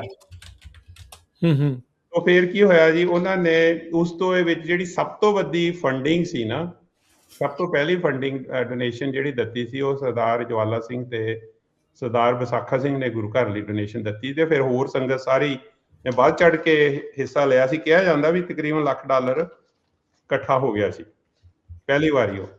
ਤੇ ਫਿਰ ਇਹਨਾਂ ਨੇ ਜਿਹੜਾ ਇਹ ਗ੍ਰਾਂਟ ਸਟਰੀਟ ਤੇ ਘਰ ਸੀ, ਉੱਥੇ ਇਹਨਾਂ ਨੇ ਘਰ ਲਿਆ, ਘਰ ਖਰੀਦ ਲਿਆ। ਜਦੋਂ ਘਰ ਖਰੀਦਿਆ, ਉੱਥੇ ਨਿਸ਼ਾਨ ਸਾਹਿਬ ਲਾਇਆ ਤੇ ਉੱਥੇ ਗੋਰੇ ਆ ਕੇ ਪ੍ਰੋਟੈਸਟ ਕਰਨ ਲੱਗ ਗਏ। ਤੇ ਫਿਰ ਸੰਤ ਤੇਜਾ ਸਿੰਘ ਨੇ ਉਹਨਾਂ ਨੂੰ ਇੰਗਲਿਸ਼ ਵਿੱਚ ਸਮਝਾਇਆ ਵੀ ਇਹ ਤਾਂ ਸਰਬਤ ਦਾ ਭਲਾ ਮੰਗਣ ਵਾਲੀ ਕੌਮ ਹੈ, ਸਾਂਝੀ ਵਾਰਤਾ ਦੀ ਗੱਲ ਕਰਨਾ, ਵੀ ਇਹ ਧਾਰਮਿਕ ਪਲੇਸ ਆ, ਇਸ ਕਰਕੇ ਸਾਡਾ ਧਾਰਮਿਕ ਨਿਸ਼ਾਨ ਹੈ। ਸੋ ਫਿਰ ਉਹ ਗੋਰਿਆਂ ਨੂੰ ਪੈਸੀਫਾਈ ਕੀਤਾ ਉਹਨਾਂ ਨੇ, ਤੇ ਫਿਰ ਇਹ ਉੱਥੇ ਗੁਰੂ ਘਰ ਦੀ ਕੰਸਟਰਕਸ਼ਨ ਸ਼ੁਰੂ ਹੋਈ ਤੇ ਉਹ 1915 ਦੇ ਵਿੱਚ ਜਾ ਕੇ ਕੰਪਲੀਟ ਹੋਈ। ਪਰ ਜਿਹੜੇ ਇਸ ਗੁਰੂ ਘਰ ਦੇ ਪਹਿਲੇ ਮਤਲਬ ਮੇਨ ਪ੍ਰਬੰਧਕ ਸੀਗੇ, ਉਹ ਉਹਨਾਂ ਦੇ ਨਾਂ, ਉਹਨਾਂ ਦੀ ਜੀਵਨੀ ਦੇ ਵਿੱਚ ਜੋ ਉਹਨਾਂ ਨੇ ਕਵਿਤਾ ਲਿਖੀ ਆ ਸਰਦਾਰ ਵਿਸਾਖਾ ਸਿੰਘ ਨੇ, ਉਹਦੇ ਮੁਤਾਬਕ ਜਵਾਲਾ ਸਿੰਘ ਜੀ ਪ੍ਰਧਾਨ ਸੀਗੇ, ਵਿਸਾਖਾ ਸਿੰਘ ਜੀ ਵਾਈਸ ਪ੍ਰਧਾਨ ਸੀਗੇ, ਸੰਤੋਖ ਸਿੰਘ ਸੀਗੇ ਜਿਹੜੇ ਕਿ ਬੜੇ ਪੜ੍ਹੇ ਲਿਖੇ, ਇੰਗਲਿਸ਼ ਚੰਗੀ ਤਰ੍ਹਾਂ ਬੋਲ ਲੈਂਦੇ ਸੀ, ਉਹਨਾਂ ਨੂੰ ਇਹਨਾਂ ਨੇ ਸੈਕਟਰੀ ਬਣਾਇਆ ਸੀ।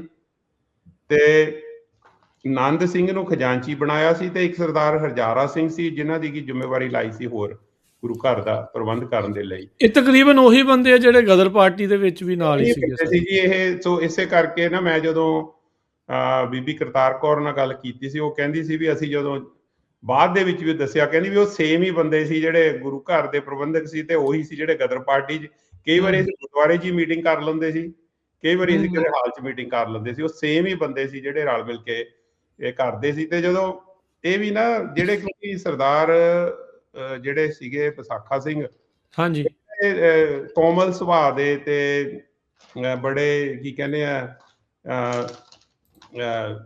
ਇਹ ਗ੍ਰੰਥੀ ਦੀ ਭੂਮਿਕਾ 'ਚ ਵੀ ਰਹੇ ਉੱਥੇ ਗੁਰਦੁਆਰੇ ਨਾ। ਸੋ ਇਹ ਕੀ ਹੋਇਆ, ਇਹਨਾਂ ਨੂੰ ਆ ਕੇ ਜਦੋਂ ਜਵਾਲਾ ਸਿੰਘ ਨੇ ਕਿਹਾ ਨਾ ਵੀ ਭਾਈ ਧੱਕਾ ਬਹੁਤ ਹੁੰਦਾ ਆਪਣੇ ਲੋਕਾਂ ਨੂੰ, ਆਪਾਂ ਨੂੰ ਕੁਝ ਕਰਨ ਦੀ ਲੋੜ ਆ, ਇਹਨਾਂ ਦੀ ਕਾਫੀ ਆਰਗੂਮੈਂਟ ਆਪਸ ਡਿਸਕਸ਼ਨ ਹੁੰਦੀ ਰਹੀ। ਤੇ ਫਿਰ ਫੈਸਲਾ ਇਹ ਹੋਇਆ ਵੀ ਆਪਾਂ ਗੁਰੂ ਗ੍ਰੰਥ ਸਾਹਿਬ ਤੋਂ ਵਾਕ ਲਈਏ। ਅੱਛਾ, ਉਹਨਾਂ ਨੇ ਵਾਕ ਲਿਆ ਜੀ। ਇਹ 1412 ਅੰਗ ਤੇ ਆ ਗੁਰੂ ਗ੍ਰੰਥ ਸਾਹਿਬ ਦੇ। ਜਾਓ ਤੋ ਪ੍ਰੇਮ ਖੇਲਣ ਕਾ ਚਾਓ, ਸਿਰ ਧਰ ਤਲੀ ਗਲੀ ਮੇਰੀ ਆਓ, ਇਹ ਮਾਰਗ ਪੈਰ ਧਰੀਜੇ, ਸਿਰ ਦੀਜੇ ਕਾਣ ਨਾ ਕੀਜੇ। ਸੋ ਇਹ ਕਹਿੰਦੇ ਵਾਕ ਨਿਕਲਿਆ। ਫਿਰ ਇਹਨਾਂ ਨੇ ਦੋਨਾਂ ਨੇ ਇੱਕ ਦੂਜੇ ਨੂੰ ਜੱਫੀ ਪਾ ਲਈ, ਜਵਾਲਾ ਸਿੰਘ ਤੇ ਵਿਸਾਖਾ ਸਿੰਘ ਨੇ ਵੀ। ਇਹ ਤਾਂ ਗੁਰੂ ਦਾ ਹੁਕਮ ਹੈ, ਤੇ ਹੁਣ ਆਪਾਂ ਆਪਣੇ ਲੋਕਾਂ ਦੀ ਜਿਹੜੀ ਗੁਲਾਮੀ ਦੀ ਜਿਹੜੀ, ਉਹ ਆਪਾਂ ਇਹ ਕਹਿ ਸਕਦੇ ਹਾਂ ਡਾਕਟਰ ਸਾਹਿਬ ਵੀ ਜਿਹੜਾ ਗਦਰ ਪਾਰਟੀ ਦਾ ਮੁੱਢ ਵਾਕ ਤੋਂ ਹੋਇਆ ਗੁਰੂ ਗ੍ਰੰਥ ਸਾਹਿਬ ਦੇ। ਨਹੀਂ, ਮੈਂ ਇਹ ਤਾਂ ਨਹੀਂ ਕਹੂੰਗਾ, ਕਿਉਂਕਿ ਮੈਂ ਕਹੂੰਗਾ ਵੀ ਚਲੋ ਭਾਵਨਾ ਦੇਖੋ ਕਿੱਥੋਂ ਤੁਰੀ ਆ।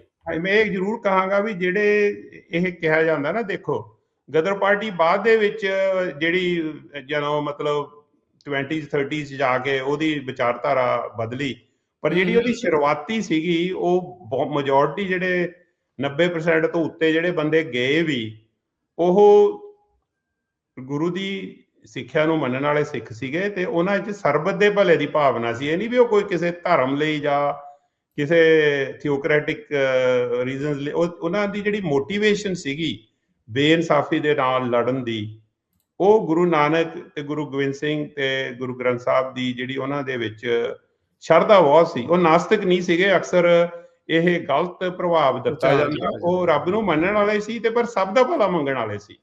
ਤੁਸੀਂ ਦੇਖੋ ਤਾਂ ਹੀ ਤਾਂ ਦੇਖੋ ਗੁਰੂ ਗੋਬਿੰਦ ਸਿੰਘ ਜੀ ਦੇ ਨਾਂ ਦੇ ਉੱਤੇ ਉਹਨਾਂ ਨੇ ਸਕਾਲਰਸ਼ਿਪ ਆ ਰਹੇ ਨੇ, ਉਸ ਤੇ ਵੀ ਆ ਰਿਹਾ ਮੈਂ। 1912 ਦੇ ਵਿੱਚ ਜਵਾਲਾ ਸਿੰਘ ਨੇ ਵਿਸਾਖਾ ਸਿੰਘ ਨਾਲ ਗੱਲ ਕੀਤੀ, ਤੇ ਬਾਕੀ ਜਿਹੜੇ ਇਹਨਾਂ ਦੇ ਦੂਜੇ ਸਾਥੀ ਸੀਗੇ, ਮੇਰੇ ਖਿਆਲ ਸੰਤੋਖ ਸਿੰਘ, ਉਹਨਾਂ ਨਾਲ ਵੀ ਆਪਾਂ ਨੂੰ ਯੂਨੀਵਰਸਿਟੀ ਆਫ ਬਰਕਲੇ ਦੇ ਵਿੱਚ ਇੱਕ ਸਕਾਲਰਸ਼ਿਪ ਸ਼ੁਰੂ ਕਰਨਾ ਚਾਹੀਦਾ। ਉਹਨਾਂ ਨੇ ਇੱਕ Guru Nanak Dev society, educational society ਬਣਾਈ। ਠੀਕ ਹੈ।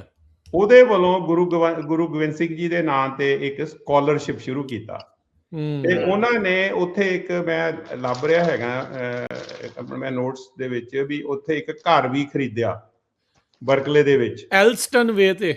ਹਾਂਜੀ, ਉਹਨੂੰ ਘਰ ਨੂੰ ਲੈ ਕੇ ਉਹਨਾਂ ਨੇ ਉਸ ਦਾ ਮਤਲਬ ਬੇਸਿਕਲੀ ਉਹਨੂੰ ਗੁਰੂ ਨਾਨਕ ਦੇਵ ਵਿਦਿਆਰਥੀ ਆਸ਼ਰਮ, ਹਾਂਜੀ, ਉਹਦਾ ਨਾਂ ਰੱਖਿਆ।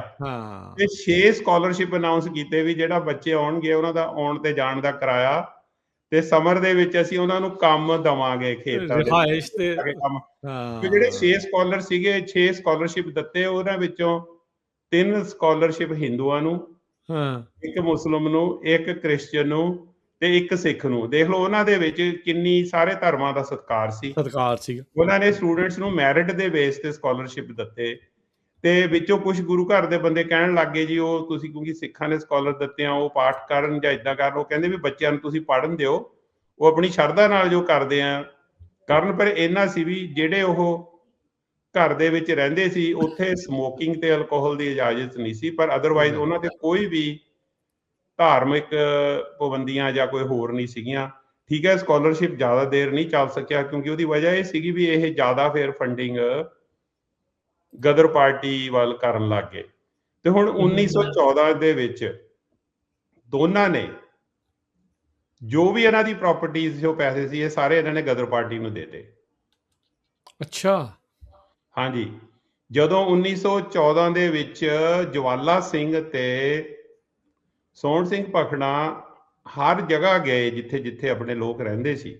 ਠੀਕ ਹੈ। ਉਹ ਭਾਈ ਵਾਪਸ ਜਾਣ ਦਾ ਟਾਈਮ ਆ ਗਿਆ, ਆਪਾਂ ਆਪਣਾ ਦੇਸ਼ ਆਜ਼ਾਦ ਕਰਾਉਣਾ ਹੈਗਾ ਅੰਗਰੇਜ਼ਾਂ ਤੋਂ। ਸਾਡੇ ਨਾਲ ਇੰਨਾ ਜ਼ੁਲਮ ਤੇ ਇੰਨਾ ਧੱਕਾ ਹੁੰਦਾ, ਤੇ ਇਹਨਾਂ ਨੇ ਕਈ ਸੌ ਬੰਦਿਆਂ ਨੂੰ ਪ੍ਰਭਾਵਿਤ ਕੀਤਾ। ਦੇਖੋ ਜਿਹੜੇ ਗਏ ਸੀ ਵਾਪਸ ਬੰਦੇ, ਉਹ ਇਕੱਲੇ ਅਮਰੀਕਾ ਕੈਨੇਡਾ ਤੋਂ ਨਹੀਂ ਸੀ ਗਏ, ਹੋਰ ਮੁਲਕਾਂ ਤੋਂ ਵੀ ਗਏ ਸੀ। ਤੁਸੀਂ ਦੱਸ ਰਹੇ ਸੀ ਤਕਰੀਬਨ 8000 ਅੰਕੜਾ ਸੀਗਾ ਦੱਸਿਆ ਜਾਂਦਾ। 8000 ਟੋਟਲ ਸੀ, ਉਹ ਸਾਰੇ ਅਮਰੀਕਾ ਕੈਨੇਡਾ ਤੋਂ ਨਹੀਂ ਸੀ। ਠੀਕ ਹੈ। ਇਹ ਮੈਂ ਗੱਲ ਕਲੀਅਰ ਕਰਦਾ, ਕਿਉਂਕਿ ਪਹਿਲਾਂ ਮੈਨੂੰ ਵੀ ਇਹ ਸੀਗਾ ਵੀ ਸ਼ਾਇਦ ਸਾਰੇ ਇੱਥੋਂ ਗਏ ਆ। ਇੰਨੇ ਬੰਦੇ ਟੋਟਲ ਬਾਹਰਲੇ ਮੁਲਕਾਂ ਤੋਂ ਵਾਪਸ ਗਏ ਸੀ। ਕੁਝ ਆਪਣੇ ਕੋਲ ਇਹ ਅੰਕੜਾ ਹੈਗਾ ਕੁਝ ਪਤਾ ਵੀ ਇੱਥੋਂ ਕਿੰਨੇ ਕੁ ਗਏ ਸੀਗੇ? ਇੱਥੋਂ ਵੀ ਨਾ ਅੰਕੜਾ ਜਿਹੜਾ ਕੈਲੀਫੋਰਨੀਆ ਦੇ ਵਿੱਚੋਂ ਜਿਹੜੇ ਸਟਾਕਟਨ ਗੁਰੂ ਘਰ ਦੇ ਰੈਕਟ ਦੇ ਵਿੱਚ ਤਾਂ ਉਹਨਾਂ ਨੇ ਲਿਖਿਆ ਹੋਇਆ ਵੀ ਕੋਈ 700-800 ਬੰਦਾ ਇਸ ਜਗ੍ਹਾ ਤੋਂ ਗਿਆ। ਹੁਣ ਬਾਕੀ ਜਗ੍ਹਾ ਤੋਂ ਵੀ ਗਏ, ਕੈਨੇਡਾ ਤੋਂ, ਦੂਜੀਆਂ ਸਟੇਟਾਂ ਤੋਂ, ਇਹ ਰਿਸਰਚ ਦਾ ਵਿਸ਼ਾ ਹੈਗਾ। ਪਰ ਟੋਟਲ 6 ਤੋਂ 8000 ਬੰਦਾ ਕਿਹਾ ਜਾਂਦਾ ਵੀ ਜਿਹੜਾ ਗਿਆ। ਪਨਾਮਾ ਤੋਂ ਬਹੁਤ ਗਏ ਜੀ, ਜਿਹੜੀ ਹਿਸਟਰੀ ਕੀ ਮਿਸਿੰਗ ਆ। ਦੇਖੋ ਇਹ ਵੀ ਬੜੀ ਇੰਟਰਸਟਿੰਗ ਹਿਸਟਰੀ ਆ। ਮੈਂ ਇੱਕ ਫੰਕਸ਼ਨ ਤੇ ਗਿਆ ਸੀ ਕੁਝ ਦਿਨ ਪਹਿਲਾਂ, ਉੱਥੇ ਕੈਲੀਫੋਰਨੀਆ ਦੀ ਅਸੈਂਬਲੀ ਮੈਂਬਰ ਜਿਹੜੇ ਆਪਣੇ ਭੈਣ ਜੀ ਡਾਕਟਰ ਬੈਂਸ ਉੱਥੇ ਆਏ ਹੋਏ ਸਨ, ਤੇ ਉਹਨਾਂ ਨੇ ਕਿਤੇ ਗੱਲ ਕਹੀ ਵੀ ਇੱਕ ਵਾਰੀ ਸਾਡੇ ਜਿਹੜੇ ਪ੍ਰੈਜ਼ੀਡੈਂਟ ਨੇ ਕੰਟਰੀ ਦੇ, ਤੇ ਉਹਨਾਂ ਨੇ ਕਿਹਾ ਸੀ ਵੀ ਪਨਾਮਾ ਕਨਾਲ ਅਮਰੀਕਾ ਨੇ ਬਣਾਈ ਆ, ਤੇ ਵੀ ਇਹ ਸਾਨੂੰ ਵਾਪਸ ਲੈ ਲੈਣੀ ਚਾਹੀਦੀ ਆ, ਕਿਉਂਕਿ ਅਮਰੀਕਾ ਨੇ ਸਾਰਾ ਖਰਚਾ ਕੀਤਾ ਸੀ। ਪਹਿਲਾਂ ਫਰਾਂਸ ਨੇ ਸ਼ੁਰੂ ਕੀਤੀ ਸੀ ਇਹ। ਉੱਥੇ ਨਾ ਜਿਹੜੀ ਉਹ ਲੇਬਰ ਲਿਆਉਂਦੇ ਸੀ, ਉਹ ਬਿਮਾਰ ਹੋ ਜਾਂਦੀ ਸੀ। ਉੱਥੇ ਯੈਲੋ ਫੀਵਰ ਤੇ ਮਲੇਰੀਆ ਬਹੁਤ ਹੁੰਦਾ ਸੀ, ਤੇ ਇੱਕ ਮੌਸਮ ਬੜਾ ਹਿਊਮਿਡ ਤੇ ਸਖਤ ਸੀਗਾ। ਉਹਨਾਂ ਨੇ ਫਿਰ ਵੱਡੀ ਗਿਣਤੀ 'ਚ ਕਈ ਹਜ਼ਾਰ ਪੰਜਾਬੀ, ਜਿਹੜੇ ਖਾਸ ਕਰਕੇ ਸਿੱਖ ਲੇਬਰ ਨੇ, ਉੱਥੇ ਕੰਮ ਕੀਤਾ। ਪਨਾਮਾ ਲੇਨ ਦੇ ਵਿੱਚ, ਪਨਾਮਾ ਕਨਾਲ ਦੇ ਵਿੱਚ, ਕਨਾਲ ਦੇ ਵਿੱਚ। ਤੇ ਪਨਾਮਾ 'ਚ ਹੁਣ ਵੀ ਆਪਣਾ ਗੁਰਦੁਆਰਾ ਵੀ ਹੈਗਾ, ਤੇ ਸਿੱਖ ਕਮੇਟੀ ਹੈਗੀ ਬੜੀ ਛੋਟੀ ਤਾਦਾਦ 'ਚ, ਜਿਹੜੀ ਕਿ 4th ਜਨਰੇਸ਼ਨ ਉੱਥੇ ਰਹਿ ਰਹੀ ਆ।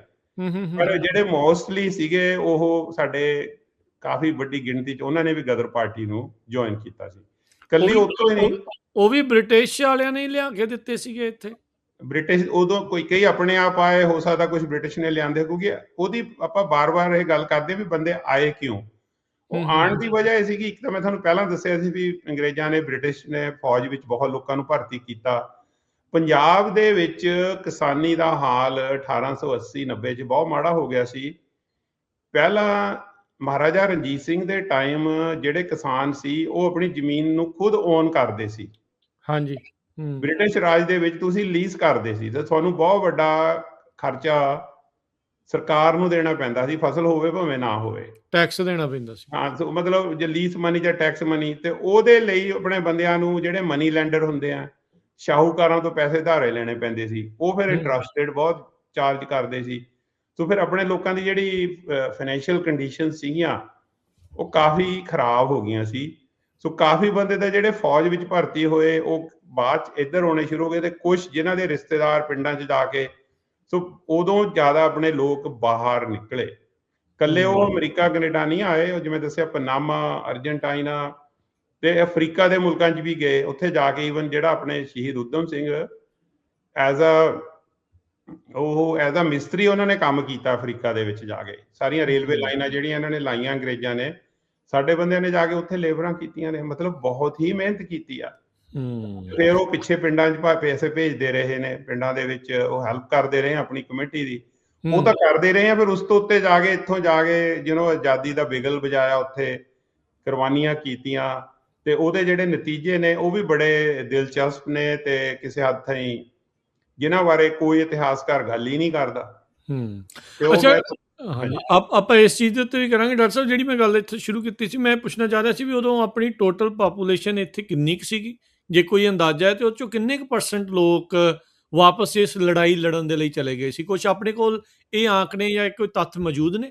ਇਹ ਜੀ ਕੋਈ ਏਡੇ ਸਹੀ ਡਾਟਾ ਨਹੀਂ ਮਨਜ਼ੂਰ, ਇਹ ਵੀ ਇੱਕ ਰਿਸਰਚ ਦੀ ਫੀਲਡ ਆ। ਇੰਨਾ ਮੈਨੂੰ ਪਤਾ ਵੀ ਜਿਹੜੀ ਹਾਈਵੇ 80 ਆ, ਹਾਈਵੇ 80 ਨੂੰ ਹਾਈਵੇ 40 ਕਹਿੰਦੇ ਸੀ, ਇਹਦੇ 1905 ਤੋਂ ਲੈ ਕੇ 1908 ਤਾਈਂ ਆਪਣੇ 2 ਤੋਂ 3000 ਸਿੱਖ ਮਜ਼ਦੂਰਾਂ ਨੇ ਇਸ ਹਾਈਵੇ ਤੇ ਕੰਮ ਕੀਤਾ।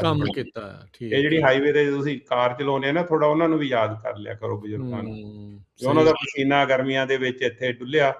ਤੇ ਇਹ ਕੋਈ ਅੰਕੜੇ ਨਹੀਂ ਹੈਗੇ। ਇਹ ਕਿਹਾ ਜਾਂਦਾ ਵੀ ਇੱਕ ਵਾਰੀ 20,000 ਤਾਈਂ ਗਿਣਤੀ ਹੋ ਗਈ ਸੀਗੀ, ਤੇ ਫਿਰ ਹੌਲੀ ਹੌਲੀ ਕਿਉਂਕਿ ਕਾਨੂੰਨਾਂ ਦੇ ਵਿੱਚ ਸਖਤੀ ਬਹੁਤ ਹੋ ਗਈ, ਤੇ ਬੰਦਿਆਂ ਦੀ ਫੜੋ ਫੜੀ ਹੋ ਗਈ, ਤੇ 1917 ਦੇ ਵਿੱਚ ਤਾਂ ਜਮਾਂ ਹੀ ਜਦੋਂ ਗਦਰ ਪਾਰਟੀ ਦੇ ਬੰਦੇ ਚਲੇ ਗਏ ਇੱਥੋਂ, ਉਹ ਤੋਂ ਬਾਅਦ ਜਦੋਂ ਉਹ ਜਹਾਜ਼ 'ਚ ਹਥਿਆਰ ਲਿਆਉਣ ਦਾ ਕੇਸ ਹੋਇਆ, ਜਿਹੜੀ ਕਨਸਪੀਰੇਸੀ ਕੇਸ ਹੋਇਆ, ਉਹ ਜੀ ਤੋਂ ਜੀ ਬਾਅਦ ਤਾਂ ਅਮਰੀਕਾ ਦੀ ਸਰਕਾਰ ਨੇ ਕਾਨੂੰਨ ਹੀ ਬਣਾਤਾ ਨਾ 1917 'ਚ ਬਾਰਡ ਜ਼ੋਨ, ਵੀ ਭਾਰਤ ਤੋਂ ਜਾਂ ਇੰਡੀਆ, ਬ੍ਰਿਟਿਸ਼ ਇੰਡੀਆ ਜਿਹੜਾ ਸੀਗਾ, ਵੀ ਉਹ ਤੋਂ ਲੋਕ ਇੱਥੇ ਆ ਹੀ ਨਹੀਂ ਸਕਦੇ, ਆ ਹੀ ਨਹੀਂ ਸਕਦੇ। ਹਾਂਜੀ ਉਹ ਤਾਂ ਫਿਰ ਬਿਲਕੁਲ ਹੀ ਬੰਦ ਹੋ ਗਿਆ ਆਪਣਾ ਇੱਥੇ ਆਉਣਾ।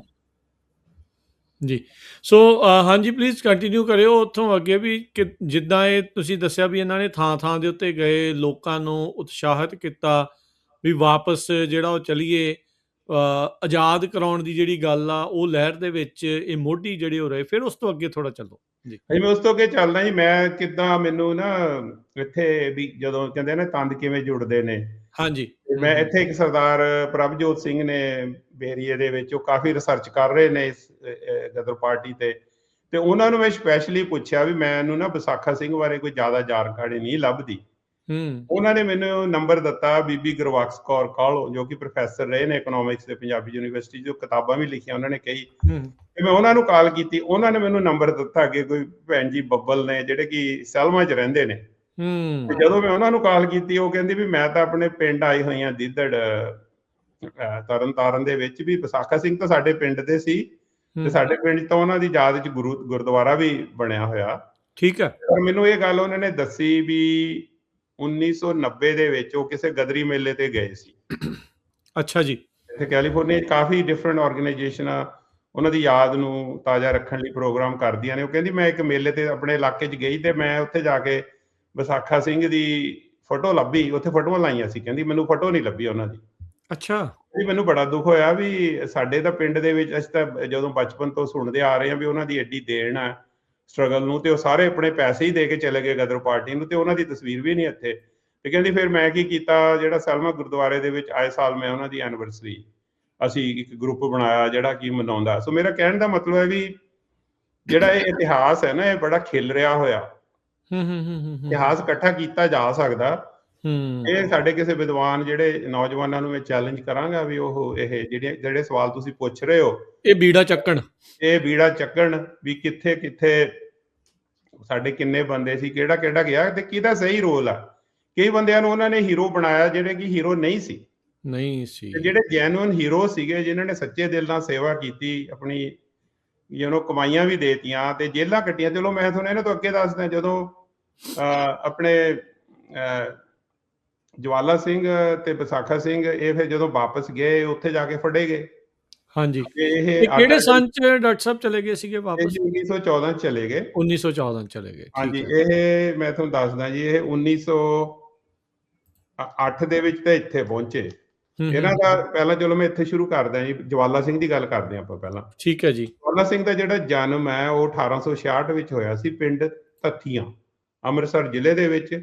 ਇਹ ਘੁਮਾਰ ਬਰਾਦਰੀ ਨੂੰ ਬਿਲੋਂਗ ਕਰਦੇ ਸੀ, ਪਰ ਬਹੁਤ ਸਿੱਖੀ 'ਚ ਵਿਸ਼ਵਾਸ ਸੀ ਇਹਨਾਂ ਦਾ, ਤੇ ਇਹ ਛੋਟੇ ਜਿਹੇ ਫਾਰਮਿੰਗ ਵੀ ਕਰਦੇ ਸੀ, ਤੇ ਕਿਉਂਕਿ ਹਾਲਾਤ ਬੜੇ ਮਾੜੇ ਸੀ, ਤੇ ਇਹ 1905 ਵਿੱਚ ਪਨਾਮਾ ਆਏ। ਪਨਾਮਾ ਤੋਂ ਮੈਕਸੀਕੋ ਦੇ ਥਰੂ ਇਹ ਸੈਨ ਫ੍ਰਾਂਸਿਸਕੋ 1908 'ਚ ਪਹੁੰਚੇ, ਤੇ ਫਿਰ ਇਹ ਮਿਲੇ ਆਪਣੇ ਵਿਸਾਖਾ ਸਿੰਘ ਨੂੰ 1908 'ਚ। ਉਹ ਮੈਂ ਤੁਹਾਨੂੰ ਦੱਸਿਆ ਵੀ ਕਿੱਦਾਂ ਇਹਨਾਂ ਨੇ ਇਕੱਠੇ ਹੋ ਕੇ ਫਾਰਮ ਬਣਾਇਆ, 500 ਏਕੜ ਲਿਆ 1908 ਦੇ ਵਿੱਚ ਹੋਲਟਵਿਲ ਦੇ ਵਿੱਚ, ਤੇ 1912 ਸਕਾਲਰਸ਼ਿਪ ਸ਼ੁਰੂ ਕੀਤਾ, ਜਨਵਰੀ 1 1912 ਨੂੰ। ਤੇ ਜਿਹੜੀ ਬਿਲਡਿੰਗ ਖਰੀਦੀ ਸੀਗੀ ਇਹਨਾਂ ਨੇ ਬਰਕਲੇ ਦੇ ਵਿੱਚ, ਉਹਦਾ ਐਡਰੈਸ ਹੈਗਾ ਜੀ 1731 ਐਸਟਰੈਂਡ ਵੇ ਬਰਕਲੇ।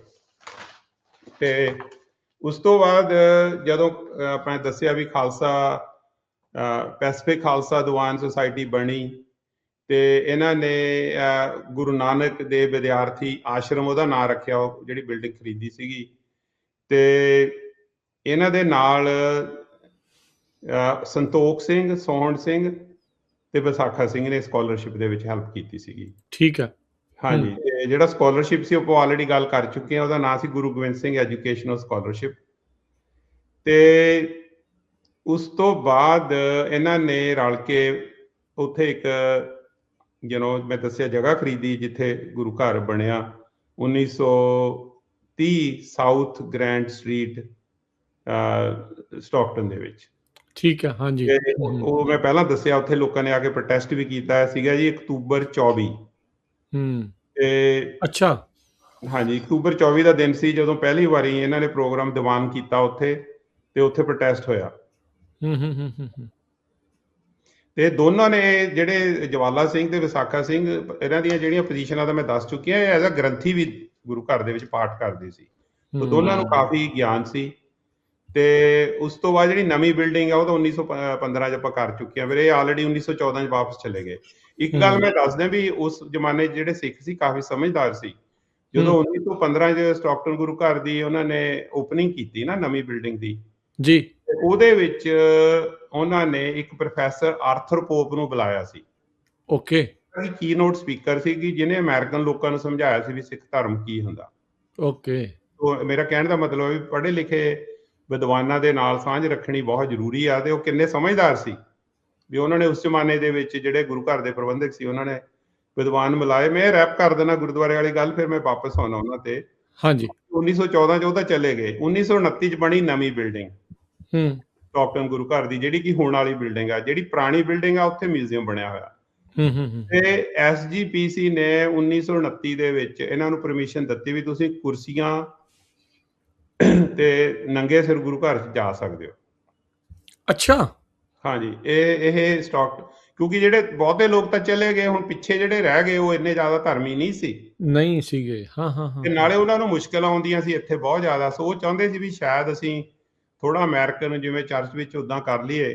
ਤੇ ਉਦੋਂ ਉਹ ਗੁਰਦੁਆਰੇ ਦੇ ਵਿੱਚ ਕੁਰਸੀਆਂ, ਜੁੱਤੀ ਪਾ ਕੇ ਤੇ ਅਨਕਵਰਡ ਹੈਡ ਨਾਲ ਜਾਂਦੇ ਸੀ, ਤੇ ਪਰ ਗੁਰੂ ਗ੍ਰੰਥ ਸਾਹਿਬ ਨੂੰ ਉੱਚੀ ਜਗ੍ਹਾ ਰੱਖਿਆ ਹੋਇਆ। ਇਹ 1929 ਦੇ ਵਿੱਚ SGPC ਨੇ ਅਲਾਉ ਕਰਤਾ। ਇਹਨਾਂ ਨੇ ਪਰਮਿਸ਼ਨ ਲਈ ਜੀ ਨਵੀਂ ਬਿਲਡਿੰਗ ਦੇ ਲਈ।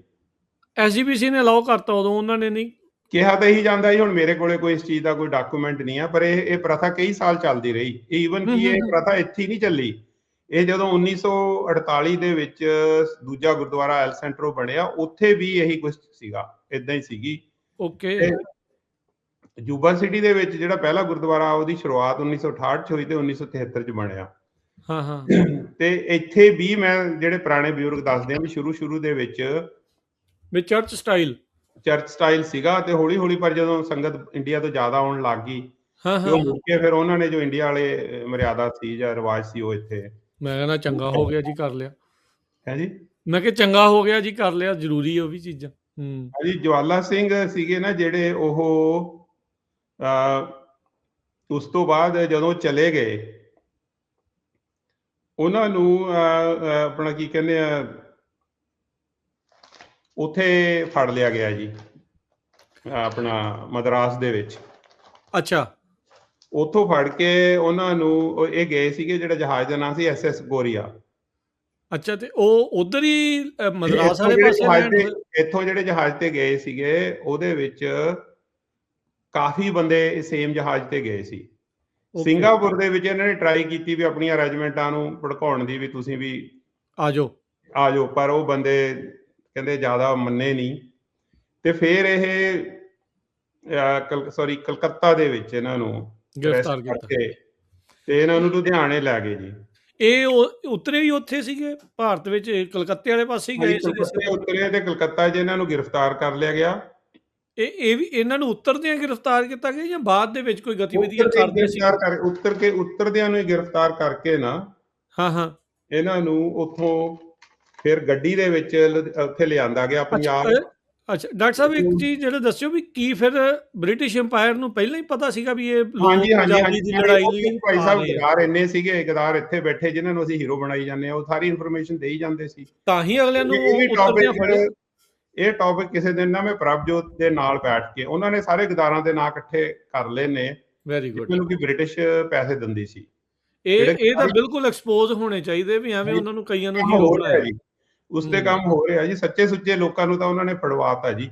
ਇਹਨਾਂ ਨੂੰ ਲੁਧਿਆਣੇ ਲਿਆਂਦਾ ਗਿਆ ਤੇ ਫਿਰ ਇਹਨਾਂ ਨੂੰ 18 ਸਾਲ ਦੀ ਮੌਂਟਗੋਮਰੀ ਜੇਲ੍ਹ ਵਿੱਚ ਸਜ਼ਾ ਹੋਈ। ਤੇ ਇਸ ਟਾਈਮ ਤੇ ਵੀ ਦੋਨੋਂ ਇਕੱਠੇ ਸੀਗੇ? ਨਹੀਂ ਹੁਣ ਇਹ ਅੱਡ ਹੋ ਗਏ, ਅੱਡ ਗਏ। ਉਹ ਮੈਂ ਆ ਰਿਹਾ, ਆਪਾਂ ਵਿਸਾਖਾ ਸਿੰਘ ਤੇ ਬਾਅਦ ਚ ਆਵਾਂਗੇ। ਮੈਂ ਜਵਾਲਾ ਸਿੰਘ ਜੀ ਦਾ ਦੱਸ ਰਹੇ। ਠੀਕ ਹੈ। ਇਹਨਾਂ ਨੂੰ ਉੱਥੋਂ ਕਲਕੱਤੇ ਤੋਂ ਫੜ ਕੇ ਲੁਧਿਆਣੇ ਲਿਆਂਦਾ, ਫਿਰ ਇਹਨਾਂ ਨੂੰ ਉੱਥੇ ਵੀ ਲੈ ਕੇ ਗਏ, ਜਿਹੜੀ ਲਾਹੌਰ ਕਨਸਪੀਰੇਸੀ ਆ, ਉਹ ਵੀ ਮੈਂ ਦੱਸਾਂਗਾ ਇਹਨਾਂ ਨੂੰ ਕਿੰਨੀ ਕੁੱਟ ਪਈ, ਇਹਨਾਂ ਦੇ ਜਿਵੇਂ ਖੂਨ। ਉਹਦੇ ਮੈਂ ਕਵਿਤਾ ਜਿਹੜੀ ਆਈ ਵਿਟਨੈਸ ਤੁਹਾਨੂੰ ਪੋਇਮ ਸੁਣਾਉਂਗਾ ਬਾਅਦ ਦੇ ਵਿੱਚ। 1 ਮਿੰਟ। ਜੀ ਜ਼ਰੂਰ। 18 ਸਾਲ ਇਹਨਾਂ ਨੇ ਜੇਲ੍ਹ ਕੱਟੀ ਜੀ, ਮੌਂਟਗੋਮਰੀ ਜੇਲ੍ਹ ਦੇ ਵਿੱਚ। ਤੇ 1933 ਦੇ ਵਿੱਚ ਇਹਨਾਂ ਨੇ ਕੀਰਤੀ ਅਖਬਾਰ ਸ਼ੁਰੂ ਕੀਤਾ। ਓਕੇ। ਤੇ ਫਿਰ ਇਹ ਪੰਜਾਬ ਦੇ ਵਿੱਚ ਪੰਜਾਬ ਕਿਸਾਨ ਸਭਾ ਦੇ ਪਹਿਲੇ ਪ੍ਰਧਾਨ ਬਣੇ। ਫਿਰ ਉਸ ਤੋਂ ਬਾਅਦ ਇਹਨਾਂ ਨੂੰ ਦੁਬਾਰਾ ਸਜ਼ਾ ਫੇਰ ਕਰ ਦਿੱਤੀ ਗਈ ਜੀ 1935 ਵਿੱਚ 1 ਸਾਲ ਦੀ ਸਜ਼ਾ। ਤੇ ਇਹ ਫਿਰ ਇੱਕ ਆਲ ਇੰਡੀਆ ਕਿਸਾਨ ਕਾਨਫਰੰਸ ਤੇ ਜਾ ਰਹੇ ਸੀ ਕਲਕੱਤੇ 'ਚ, ਰਾਸਤੇ 'ਚ ਬੱਸ ਦੇ ਐਕਸੀਡੈਂਟ ਵਿੱਚ ਇਹਨਾਂ ਦੀ 1938 8 ਮਈ ਨੂੰ ਮੌਤ ਹੋ ਗਈ। ਇਹ ਆਪਾਂ ਗੱਲ ਕਰ ਰਹੇ ਸੀਗੇ ਸਰਦਾਰ ਜਵਾਲਾ ਸਿੰਘ ਦੀ। ਤੇ ਹੁਣ ਆਪਾਂ ਗੱਲ ਕਰਦੇ ਹਾਂ, ਮਤਲਬ ਸਿਰਫ 2 ਸਾਲ ਹੀ ਫਿਰ ਬਾਹਰ ਰਹੇ ਆ ਮੌਂਟਗੋਮਰੀ ਜੇਲ੍ਹ ਤੋਂ ਬਾਅਦ ਜਦੋਂ ਥੋੜੀ ਦੇਰ ਹੈ ਜੀ। ਦੇਖੋ ਵਿਚਾਰੇ ਨੇ ਸਾਰੀ ਜ਼ਿੰਦਗੀ ਲਗਾਤੀ ਜੀ ਕੌਮ ਦੇ ਲਈ, ਲੋਕਾਂ ਦੇ ਲਈ, ਸਮਾਜ ਦੇ ਭਲੇ ਲਈ, ਹੱਕਾਂ ਦੇ ਲਈ। ਤੇ ਸਾਨੂੰ ਕਿੰਨਾ ਘੱਟ ਪਤਾ ਉਹਨਾਂ ਬਾਰੇ। ਮੈਨੂੰ ਇਹਨਾਂ ਦਾ ਨਾਂ ਇੰਡੀਆ 'ਚ ਮੈਂ ਕਦੇ ਨਹੀਂ ਸੀ ਸੁਣਿਆ ਜਦੋਂ ਸਟੂਡੈਂਟ ਹੁੰਦਾ ਸੀ। ਮੈਂ ਲਾਲਾ ਹਰਦਿਆਲ ਦਾ ਨਾਂ ਸੁਣਦੇ ਸੀ, ਜਾਂ ਆਪਾਂ ਸਰਦਾਰ ਭਗਤ ਸਿੰਘ ਦਾ ਨਾਂ, ਜਾਂ ਉਹਨਾਂ ਦੇ ਸਾਥੀਆਂ ਦਾ, ਜਾਂ ਆਪਣੇ ਇੱਕ ਸੀਗੇ ਕੁਝ ਹੋਰ ਜਿਹੜੇ ਸ਼ਹੀਦਾਂ ਦੇ ਨਾਂ ਸੁਣੀਦੇ ਸੀ। ਹਾਂਜੀ, ਕਿਹੜੇ ਸੀਗੇ? ਚੰਦਰ ਸ਼ੇਖਰ ਆਜ਼ਾਦ, ਉਹਨਾਂ ਦਾ ਨਾਂ ਵੀ ਸੁਣੀਦਾ ਸੀ। ਪਰ ਅਸੀਂ ਜਿਹੜੇ ਸਾਡੇ ਆਪਣੇ ਮਤਲਬ ਪੰਜਾਬ ਦੇ ਜਾਂ ਸਿੱਖਾਂ ਦੇ ਹੀਰੋ ਸੀਗੇ, ਇਹਨਾਂ ਬਾਰੇ ਸਾਨੂੰ ਕਦੇ ਨਾ ਹੀ ਕਿਸੇ ਨੇ ਦੱਸਿਆ ਤੇ ਨਾ ਹੀ ਕੋਈ ਇਹਨਾਂ ਬਾਰੇ ਇਨਫੋਰਮੇਸ਼ਨ ਅਵੇਲੇਬਲ ਸੀਗੀ। ਤੁਹਾਨੂੰ ਇਹ ਵੀ ਕਿਤੇ ਕਿਤੇ ਡਾਕਟਰ ਸਾਹਿਬ ਇਹ ਲੱਗਦਾ ਵੀ ਇਹ ਵੀ ਜਾਣਬੁੱਝ ਕੇ ਹੀ ਇਸ ਤਰੀਕੇ ਦੇ ਨਾਲ ਚੱਲਿਆ ਹੋਊਗਾ? ਇਹਦੀ ਵਜ੍ਹਾ ਇਹ ਹੈ ਜੀ, ਦੇਖੋ ਉਦੋਂ 2 ਮੂਵਮੈਂਟਸ ਚੱਲ ਰਹੀਆਂ। ਦੇਖੋ ਓਬਵੀਅਸਲੀ ਜਿਹੜੀ ਗਦਰ ਪਾਰਟੀ ਸੀ ਇਹ ਤਾਂ ਇੱਕ ਸੈਕੂਲਰ ਮੂਵਮੈਂਟ ਸੀ, ਸਾਰਿਆਂ ਦੇ ਭਲੇ ਲਈ ਸੀ। ਉਸ ਤੋਂ ਬਾਅਦ ਇਹਦੇ ਵਿੱਚ ਜਿਹੜੇ ਬੰਦੇ ਸੀਗੇ, ਜਾਂ ਤਾਂ ਸਿੱਖ ਸੀ ਜਾਂ ਜ਼ਿਆਦਾ ਆਰੀਆ ਸਮਾਜੀ ਸੋਚ ਵਾਲੇ ਸੀ ਲੋਕ। ਮੈਜੋਰਟੀ 90% 95% ਸਿੱਖ ਸੀ। ਹੁਣ ਇਹ ਡਿਪੈਂਡ ਕਰਦਾ ਵੀ ਜਿਹੜੇ ਪੜ੍ਹੇ ਲਿਖੇ ਲੋਕ ਸੀ, ਜਿਨ੍ਹਾਂ ਦਾ ਬਾਅਦ 'ਚ ਰਾਜ ਭਾਗ ਆਇਆ, ਉਹਨਾਂ ਨੇ ਹਿਸਟਰੀ ਉਹਨਾਂ ਦੀ ਲਿਖਣੀ ਸੀ ਜਿਹੜੀ ਉਹਨਾਂ ਨੂੰ ਸਿਸਟਮ ਨੂੰ ਸੂਟ ਕਰਦੀ ਆ। ਤੇ ਇਹਦੇ ਵਿੱਚ ਆਪਾਂ ਕਿਸੇ ਹੋਰ ਦਾ ਦੋਸ਼ ਨਹੀਂ ਦੇ ਸਕਦੇ, ਸਾਡਾ ਆਪਣਾ ਦੋਸ਼ ਆ, ਅਸੀਂ ਕਿੰਨਾ ਕੁ ਇਸ ਚੀਜ਼ਾਂ ਨੂੰ ਪ੍ਰੀਜ਼ਰਵ ਕਰ ਰਹੇ ਹਾਂ। ਜਾਂ ਮੈਂ ਤਾਂ ਇੰਨਾ ਹੈਰਾਨ ਹਾਂ ਵੀ ਮੈਂ ਬਲਕਿ ਇੱਦਾਂ ਦੀ ਫੈਮਿਲੀ 'ਚ ਆਉਣਾ ਵੀ ਜਿੱਥੇ ਕਾਫੀ ਪੜ੍ਹਨ ਲਿਖਣ ਦਾ ਸ਼ੌਕ ਸੀ, ਵੀ ਮੈਨੂੰ ਇਹਨਾਂ ਦੇ ਨਾਮ ਹੀ ਨਹੀਂ ਸੀ ਪਤਾ ਇੰਡੀਆ 'ਚ ਕੌਣ ਨੇ ਇਹ ਬੰਦੇ। ਸਹੀ ਗੱਲ। ਇੱਥੇ ਆ ਕੇ ਪਤਾ ਲੱਗਿਆ ਅਮਰੀਕਾ 'ਚ ਮੈਨੂੰ। ਹੁਣ ਤੁਸੀਂ ਵਿਸਾਖਾ ਸਿੰਘ ਦੀ ਗੱਲ ਸੁਣ ਲਓ। ਜ਼ਰੂਰ ਜੀ। ਵਿਸਾਖਾ ਸਿੰਘ ਦਾ ਜਿਹੜਾ ਸਟੋਰੀ ਆ, ਇਹਨਾਂ ਦਾ ਜਨਮ, ਇਹਨਾਂ ਦਾ ਨਾਮ ਵਿਸਾਖਾ ਸਿੰਘ ਤਾਂ ਇਹ ਵਿਸਾਖੀ ਵਾਲੇ ਦਿਨ ਜੰਮੇ ਸੀ। ਅੱਛਾ। April 13 1877 'ਚ ਇਹਨਾਂ ਦਾ ਜਨਮ ਹੋਇਆ, ਤੇ ਇਸ ਕਰਕੇ ਘਰਦਿਆਂ ਨੇ ਨਾਂ ਇਹਨਾਂ ਦਾ ਵਿਸਾਖਾ ਸਿੰਘ ਰੱਖਤਾ ਜੀ। ਤੇ ਇਹਨਾਂ ਦੇ ਪਰਿਵਾਰ ਵਿੱਚੋਂ ਇੱਕ ਇਹਨਾਂ ਦੇ ਪੜਦਾਦੇ ਜਾਂ ਕਿਸੇ ਇਹਨਾਂ ਦੀ ਫੈਮਿਲੀ ਚੋਂ ਮੋਹਨ ਸਿੰਘ ਐਂਸੈਸਟਰ, ਉਹਨਾਂ ਨੇ ਅੰਮ੍ਰਿਤ ਗੁਰੂ ਗੋਬਿੰਦ ਸਿੰਘ ਜੀ ਕੋਲੋਂ ਛਕਿਆ ਸੀ। ਸੋ ਜਿਹੜਾ ਸਿੱਖੀ ਦਾ ਜਾਂ ਇੱਕ ਜਜ਼ਬਾ ਸੀ, ਇੱਕ ਸੱਚ ਬੋਲਣ ਦਾ ਜਾਂ ਇਨਸਾਫ ਦੇ ਲਈ ਲੜਨ ਦਾ, ਇਹ ਇੱਕ ਇਹਨਾਂ ਦੇ ਪਰਿਵਾਰ ਦੇ ਸਮਝ ਲਓ ਵੀ ਇਹਨਾਂ ਨੂੰ ਗੁਰਤੀ 'ਚ ਮਿਲਿਆ ਸੀ। ਬੜਾ ਧਾਰਮਿਕ ਪਰਿਵਾਰ ਸੀਗਾ। ਤੇ ਇਹਨਾਂ ਨੇ 12 ਸਾਲ ਦੀ ਉਮਰ 'ਚ ਅੰਮ੍ਰਿਤ ਛਕਿਆ, ਤੇ ਇਹਨਾਂ ਦਾ ਸ਼ਾਦੀ ਵੀ ਹੋਈ, ਪਰ ਇਹਨਾਂ ਦੀ ਵਾਈਫ ਦੀ ਡੈਥ ਹੋ ਗਈ ਸੀ 3-4 ਸਾਲ ਬਾਅਦ। ਤੇ ਉਸ ਤੋਂ ਬਾਅਦ ਇਹ ਜੀ ਆਪਣਾ ਇਹਨਾਂ ਨੇ ਬ੍ਰਿਟਿਸ਼ ਆਰਮੀ ਵੀ ਜੁਆਇਨ ਕੀਤੀ, ਕਿਉਂਕਿ ਪਿੰਡ ਦੇ ਹਾਲਾਤ ਦੱਸਿਆ, ਇਕਨੋਮਿਕ ਹਾਲਾਤ ਪਿੰਡਾਂ ਦੇ ਵਿੱਚ ਬਹੁਤ ਮਾੜੇ ਸੀ। ਮੋਸਟਲੀ ਪਰਿਵਾਰ ਵਾਲਿਆਂ ਨੂੰ ਹੁੰਦਾ ਸੀ ਵੀ ਇੱਕ ਅੱਧੇ ਬੱਚੇ ਨੂੰ ਬਾਹਰ ਕੱਢ ਦਈਏ। ਇੱਕ ਗੱਲ ਮੈਂ ਹੋਰ ਦੱਸਾਂ, ਉਦੋਂ ਨਾ ਪਲੇਗ ਵੀ ਫੈਲਿਆ ਪੰਜਾਬ 'ਚ, ਇੰਡੀਆ ਦੇ ਵਿੱਚ ਸਾਰੇ ਕਈ ਲੱਖਾਂ ਲੋਕ ਮਰੇ ਪਲੇਗ ਦੇ ਵਿੱਚ ਉਹ ਦਿਨਾਂ। ਸੋ ਇਹ ਵੀ ਪਰਿਵਾਰ ਵਾਲਿਆਂ ਨੂੰ ਹੁੰਦਾ ਸੀ ਵੀ ਚਲੋ ਇੱਕ ਅੱਧਾ ਬੱਚਾ ਬਾਹਰ ਚਲਾ ਜਾਵੇ। ਜੀ ਇਹ ਵੀ ਗਦਰ ਪਾਰਟੀ ਦੀ ਸੈਂਟਰਲ ਕਮੇਟੀ ਦੇ ਮੈਂਬਰ ਰਹੇ ਨੇ, ਤੇ ਇਹ ਮਤਲਬ ਇਹ ਉਹਨਾਂ ਦੇ ਨਾਲ ਹੀ, ਜਵਾਲਾ ਸਿੰਘ ਦੇ ਨਾਲ ਹੀ ਸੀਗੇ। ਤੇ ਜਦੋਂ ਲੇਬਰ ਕਨਸਪੀਰੇਸੀ ਇਹ ਜਦੋਂ ਇੱਥੇ ਗਏ ਨਾ 1914 'ਚ, ਇਹ ਮਦਰਾਸ ਤੋਂ ਫੜੇ ਗਏ ਸੀ। ਇਹਨਾਂ ਨੂੰ ਕਾਲੇ ਪਾਣੀ ਭੇਜਿਆ ਗਿਆ। ਓਕੇ। ਕਾਲੇ ਪਾਣੀ ਦੇ ਵਿੱਚ ਜਾ ਕੇ ਇਹਨਾਂ ਨੇ ਜਿਹੜੇ ਉੱਥੇ ਕੈਦੀਆਂ ਨਾਲ ਬਹੁਤ ਮਾੜਾ ਸਲੂਕ ਹੁੰਦਾ ਸੀ, ਇਹਨਾਂ ਨੇ 1 ਮਹੀਨੇ ਦਾ ਮਰਨ ਵਰਤ ਰੱਖਿਆ। ਅੱਛਾ। ਹਾਂਜੀ, ਉੱਥੇ ਇਹਨਾਂ ਨੂੰ ਬਹੁਤ ਮਤਲਬ ਇਹ ਪਾਠ ਪੂਜਾ ਬਹੁਤ ਕਰਦੇ ਸੀ, ਤੇ ਇਹ ਨਾ ਦਰਵਾਜ਼ੇ ਵੱਲ ਨੂੰ ਪਿੱਠ ਕਰਕੇ ਬਹਿ ਜਾਂਦੇ ਸੀ। ਸੋ ਜਿਹੜੇ ਜੇਲ੍ਹ, ਉਹਨਾਂ ਨੂੰ ਬੜੀ ਤਕਲੀਫ ਹੁੰਦੀ ਸੀ ਵੀ ਇਹ ਬੰਦਾ ਤਾਂ ਮਸਤ ਰਹਿੰਦਾ ਹੈਗਾ, ਇਹ ਆਪਣੀ ਭਗਤੀ ਕਰਦੇ ਰਹਿੰਦੇ ਸੀ। ਬਹੁਤ ਹੀ ਮਤਲਬ ਇੱਕ ਡਿਵੋਟਡ ਇਨਸਾਨ ਸੀਗੇ। ਤੇ ਫਿਰ ਇਹ ਜਦੋਂ 1920 'ਚ ਨਾ ਇੱਥੇ ਕੋਈ ਇਹਨਾਂ ਨੇ ਐਮਨੈਸਟੀ ਦੇ ਦਿੱਤੀ ਸੀ ਉਦੋਂ ਬੰਦਿਆਂ ਨੂੰ, ਤੇ ਇਹ ਫਿਰ ਪਿੰਡ ਦੇ ਵਿੱਚ ਕਈ ਸਾਲ ਇਹਨਾਂ ਨੂੰ ਡਿਟੇਨ ਕਰਕੇ ਰੱਖਿਆ। ਕਹਿੰਦੇ ਨਾ ਘਰ ਹੋਮ ਪ੍ਰਿਜ਼ਨਮੈਂਟ ਕੀ ਕਹਿੰਦੇ ਹੁੰਦੇ ਜੀ ਉਹਨਾਂ ਨੂੰ, ਡਿਟੇਨ। ਤੇ ਫਿਰ ਇਹ ਗੁਰੂ ਕਾ ਬਾਗ ਦਾ ਜਿਹੜਾ ਮੋਰਚਾ ਉਹਦੇ 100 ਬੰਦਿਆਂ ਦੇ ਸਮੇਤ ਗਏ ਸੀ ਤੇ ਗੁਰੂ ਕਾ ਬਾਗ ਮੋਰਚੇ 'ਚ ਵੀ ਹਿੱਸਾ ਲਿਆ। ਤੇ ਜਿਹੜਾ ਪੰਜਾ ਸਾਹਿਬ ਦਾ ਗੁਰੂ ਘਰ ਬਣਿਆ ਉਹਦੇ ਜਿਹੜੇ 5 ਪਿਆਰਿਆਂ ਚੋਂ ਇੱਕ ਸੀਗੇ ਇਹ। ਤੇ 1934 ਦੇ ਵਿੱਚ ਇਹ ਅਕਾਲ ਤਖਤ ਦੇ ਜਥੇਦਾਰ ਵੀ ਬਣੇ। ਵਿਸਾਖਾ ਸਿੰਘ। ਹਾਂਜੀ, ਵਿਸਾਖਾ ਸਿੰਘ ਬਣੇ। ਤੇ ਇਹਨਾਂ ਦੀ ਇੱਕ ਲਿਖੀ ਹੋਈ ਛੋਟੀ ਜਿਹੀ ਕਵਿਤਾ ਮੈਂ ਤੁਹਾਨੂੰ ਸੁਣਾਉਣਾ ਹੈ ਜੀ। ਮੈਨੂੰ ਜਿਹੜੀ ਤੁਸੀਂ ਕਹਿ ਰਹੇ ਸੀਗੇ ਵੀ ਚਸ਼ਮਦੀਦ ਗਵਾਹ ਦੇ ਤੌਰ ਦੇ ਉੱਤੇ ਇਹ ਕਵਿਤਾ ਜੀ ਲਿਖੀ ਹੋਈ ਹੈ ਇੰਗਲਿਸ਼ ਦੇ ਵਿੱਚ। ਸੋ ਮੈਂ ਪੜ੍ਹੂੰਗਾ ਪੰਜਾਬੀ 'ਚ, ਮੈਨੂੰ ਮਾਫ ਕਰਿਓ ਜੇ ਕੋਈ ਵਰਡ ਮੇਰੇ ਤੋਂ ਅੱਗੇ ਪਿੱਛੇ ਹੋ ਜੇ। ਇਹ ਨਾ ਜਦੋਂ ਲਾਹੌਰ ਕਨਸਪੀਰੇਸੀ ਟ੍ਰਾਇਲ ਚੱਲ ਰਿਹਾ ਸੀ ਤੇ ਉੱਥੇ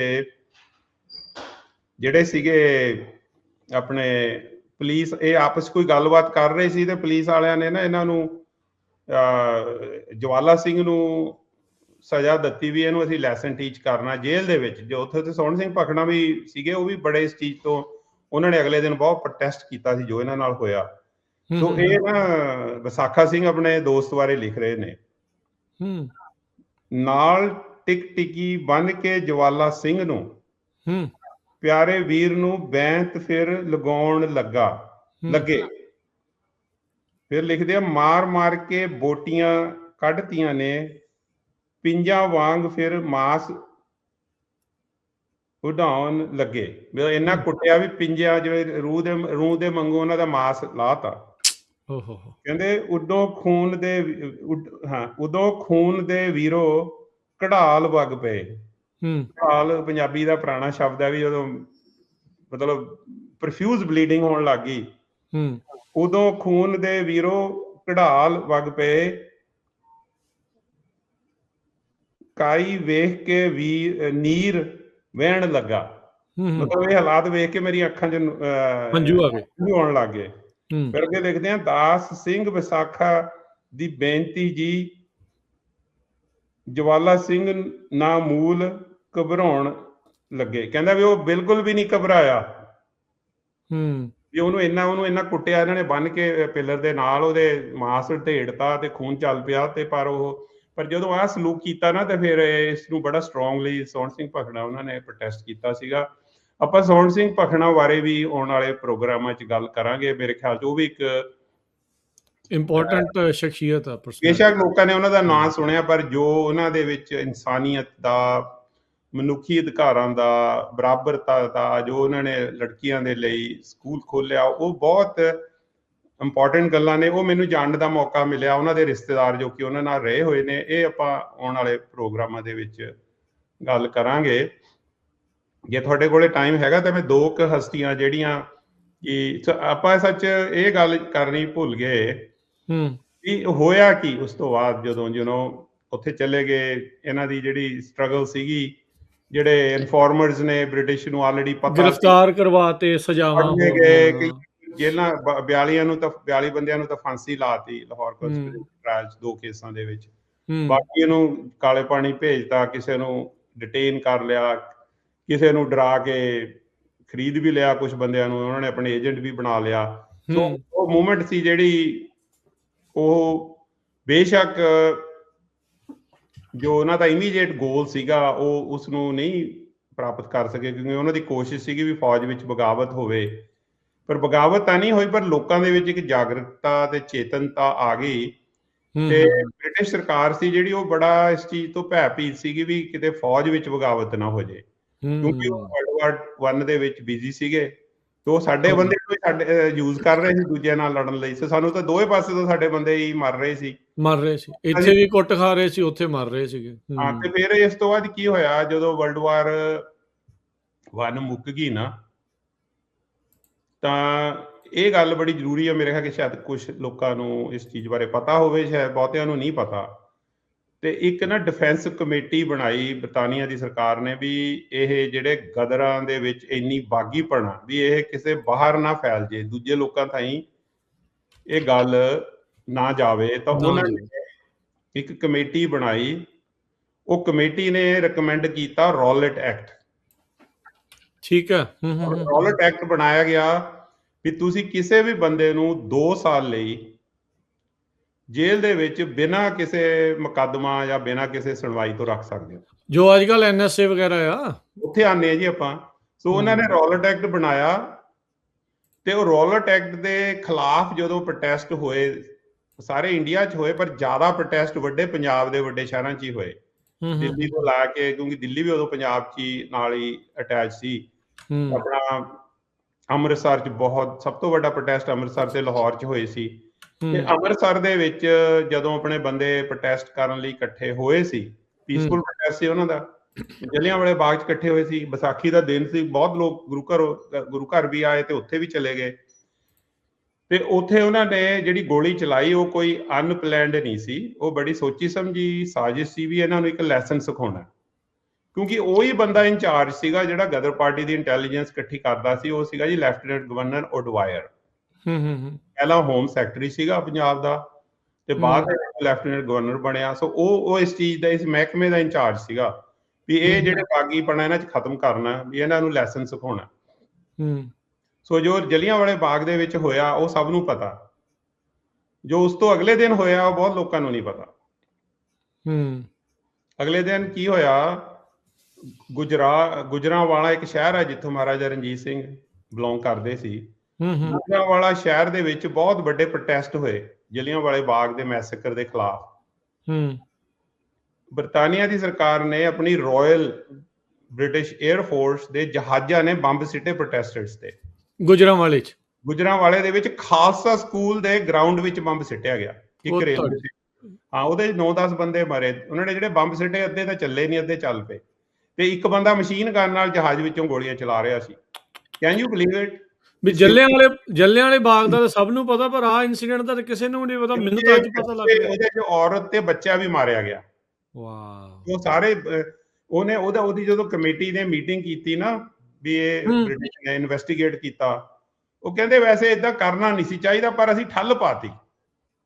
ਅੱਛਾ, ਵੀ ਇਹ ਜਲਿਆਂਵਾਲੇ ਬਾਗ ਦਾ ਪ੍ਰੋਟੈਸਟ ਹੋਇਆ, ਉੱਤੇ ਬੰਬ ਸਿੱਟੇ ਤੇ ਬਾਅਦ 'ਚ ਕਹਿੰਦੇ ਵੀ ਅਸੀਂ ਠੱਲ ਪਾਤੀ। ਸੋ ਇਹ ਜਿਹੜਾ ਉਹਨਾਂ ਦੀ ਸੋਚ ਸੀਗੀ, ਤੇ ਸਾਰੀ ਉਹਨਾਂ ਨੂੰ ਤਕਲੀਫ ਜਿਹੜੀ ਉਹਨਾਂ ਨੂੰ ਸੀਗੀ, ਇਹ ਸਾਰੀ ਗਦਰ ਪਾਰਟੀ ਦੀਆਂ ਜਿਹੜੀਆਂ ਐਕਟੀਵਿਟੀਜ਼ ਤੋਂ ਇੰਨਾ ਡਰਦੇ ਸੀ ਉਹ, ਵੀ ਇਹ ਬਗਾਵਤ ਨਾ ਆ ਜਾਏ। ਇਸੇ ਕਰਕੇ ਉਹਨਾਂ ਨੇ ਜਿਹੜੀਆਂ ਨਰਮਪੰਥੀ ਪਾਰਟੀਆਂ ਨੂੰ ਥੋੜਾ ਚੱਕਣਾ ਵੀ ਸ਼ੁਰੂ ਕਰਤਾ, ਕਿਉਂਕਿ ਜਿਹੜੀ ਪਾਪੂਲਰ ਡੋਮੇਨ ਦੇ ਵਿੱਚ ਜਿਹੜੀਆਂ ਨਰਮ ਦਲੀਆਂ ਸੀਗੀਆਂ, ਉਦੋਂ ਜਿਹੜੇ ਕਾਂਗਰਸ ਕੋਈ ਏਡੀ ਸਟਰੋਂਗ ਨਹੀਂ ਸੀ ਉਦੋਂ, ਕਿਉਂਕਿ ਉਹਨਾਂ ਨੂੰ ਗਦਰ ਪਾਰਟੀ ਤੋਂ ਇੰਨਾ ਡਰ ਸੀ। ਇਸ ਕਰਕੇ ਉਹਨਾਂ ਨੇ ਜਿਹੜੇ ਮੋਡਰੇਟ ਗਰੁੱਪ ਸੀਗੇ ਉਹਨਾਂ ਨੂੰ ਥੋੜੀ ਜ਼ਿਆਦਾ ਗਵਰਨਮੈਂਟ ਨੇ ਵੀ ਇੰਪੋਰਟੈਂਸ ਦੇਣੀ ਸ਼ੁਰੂ ਕਰਤੀ। ਸੋ ਇਹ ਜਿਹੜੀ ਹਿਸਟਰੀ ਆ, ਇਹ ਪ੍ਰੋਪਰ ਤਰੀਕੇ ਨਾਲ ਐਨਾਲਾਈਜ਼ ਹੋਣੀ ਚਾਹੀਦੀ ਵੀ ਉਹਦਾ ਇੰਪੈਕਟ ਕੀ ਹੋਇਆ। ਅਮਰੀਕਾ 'ਚ ਇਹ ਹੋਇਆ ਵੀ ਸਾਡੀ ਇੱਥੇ ਹੋਣਾ ਜਾਣਾ ਹੀ ਬੰਦ ਕਰਤਾ, ਏਸ਼ੀਅਨ ਬਾਰਡ ਜ਼ੋਨ ਬਣ ਗਏ ਇਸੇ ਕਰਕੇ, ਪਰ ਉਹਦੇ ਨਾਲ ਲੋਕ ਮੋਟੀਵੇਟ ਵੀ ਹੋਏ, ਆਪਣੇ ਹੱਕਾਂ ਲਈ ਲੜੇ ਵੀ। ਸੋ ਇਹ ਜਿਹੜਾ ਚੈਪਟਰ ਹੈਗਾ, ਇਹ ਮੇਰੇ ਹਿਸਾਬ ਨਾਲ ਇਹਦੇ ਵਿੱਚ ਹੋਰ ਗਹਿਰਾਈ 'ਚ ਜਾਣ ਦੀ, ਰਿਸਰਚ ਕਰਨ ਦੀ ਲੋੜ ਆ। ਬਹੁਤ ਸਾਰੀਆਂ ਚੀਜ਼ਾਂ ਬਿਲਕੁਲ ਡਾਕਟਰ ਸਾਹਿਬ ਇਹਦੇ ਵਿੱਚ ਆ ਵੀ ਜਿਹੜੀਆਂ ਪਤਾ ਕਰਨੀਆਂ ਚਾਹੀਦੀਆਂ, ਪਤਾ ਹੋਣੀਆਂ ਚਾਹੀਦੀਆਂ ਆ। ਬੜਾ ਹੀ ਮਾਣ ਮੱਤਾ ਆਪਣਾ ਇਹ ਇਤਿਹਾਸ ਆ, ਕਿਸ ਤਰੀਕੇ ਦੇ ਨਾਲ ਉੱਥੇ ਪਿੱਛੇ ਇਹ ਜੁੜਿਆ ਪਿਆ ਹੈਗਾ ਆ।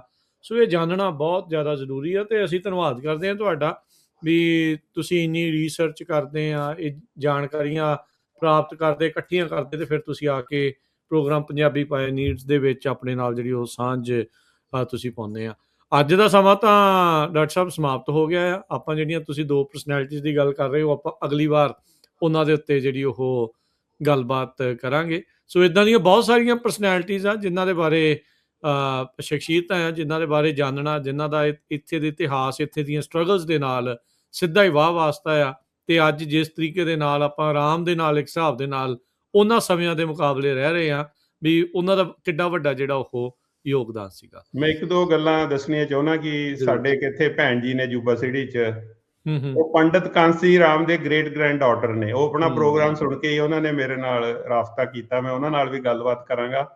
ਤੇ ਪੰਡਿਤ ਕਾਂਸੀ ਰਾਮ ਜੀ ਨੂੰ ਵੀ ਫਾਂਸੀ ਲੱਗੀ ਸੀ, ਉਹ ਖਜ਼ਾਨਚੀ ਸੀਗੇ ਗਦਰ ਪਾਰਟੀ ਦੇ। ਤੇ ਮੈਨੂੰ ਇਹ ਵੀ ਪਤਾ ਲੱਗਿਆ ਵੀ ਜਿਹੜੇ ਸੰਤ ਰਾਮ ਉਦਾਸੀ ਇੱਕ ਬੜੇ ਤਗੜੇ ਪੋਇਟ ਹੋਏ ਨੇ, ਉਹਨਾਂ ਦੀ ਬੇਟੀ ਵੀ ਇੱਥੇ ਮੈਨੂੰ ਇੱਕ ਵਾਰੀ ਮੁਲਾਕਾਤ ਹੋਈ ਸੀਗੀ। ਹਾਂਜੀ, ਬੇਕਰਸਫੀਲਡ।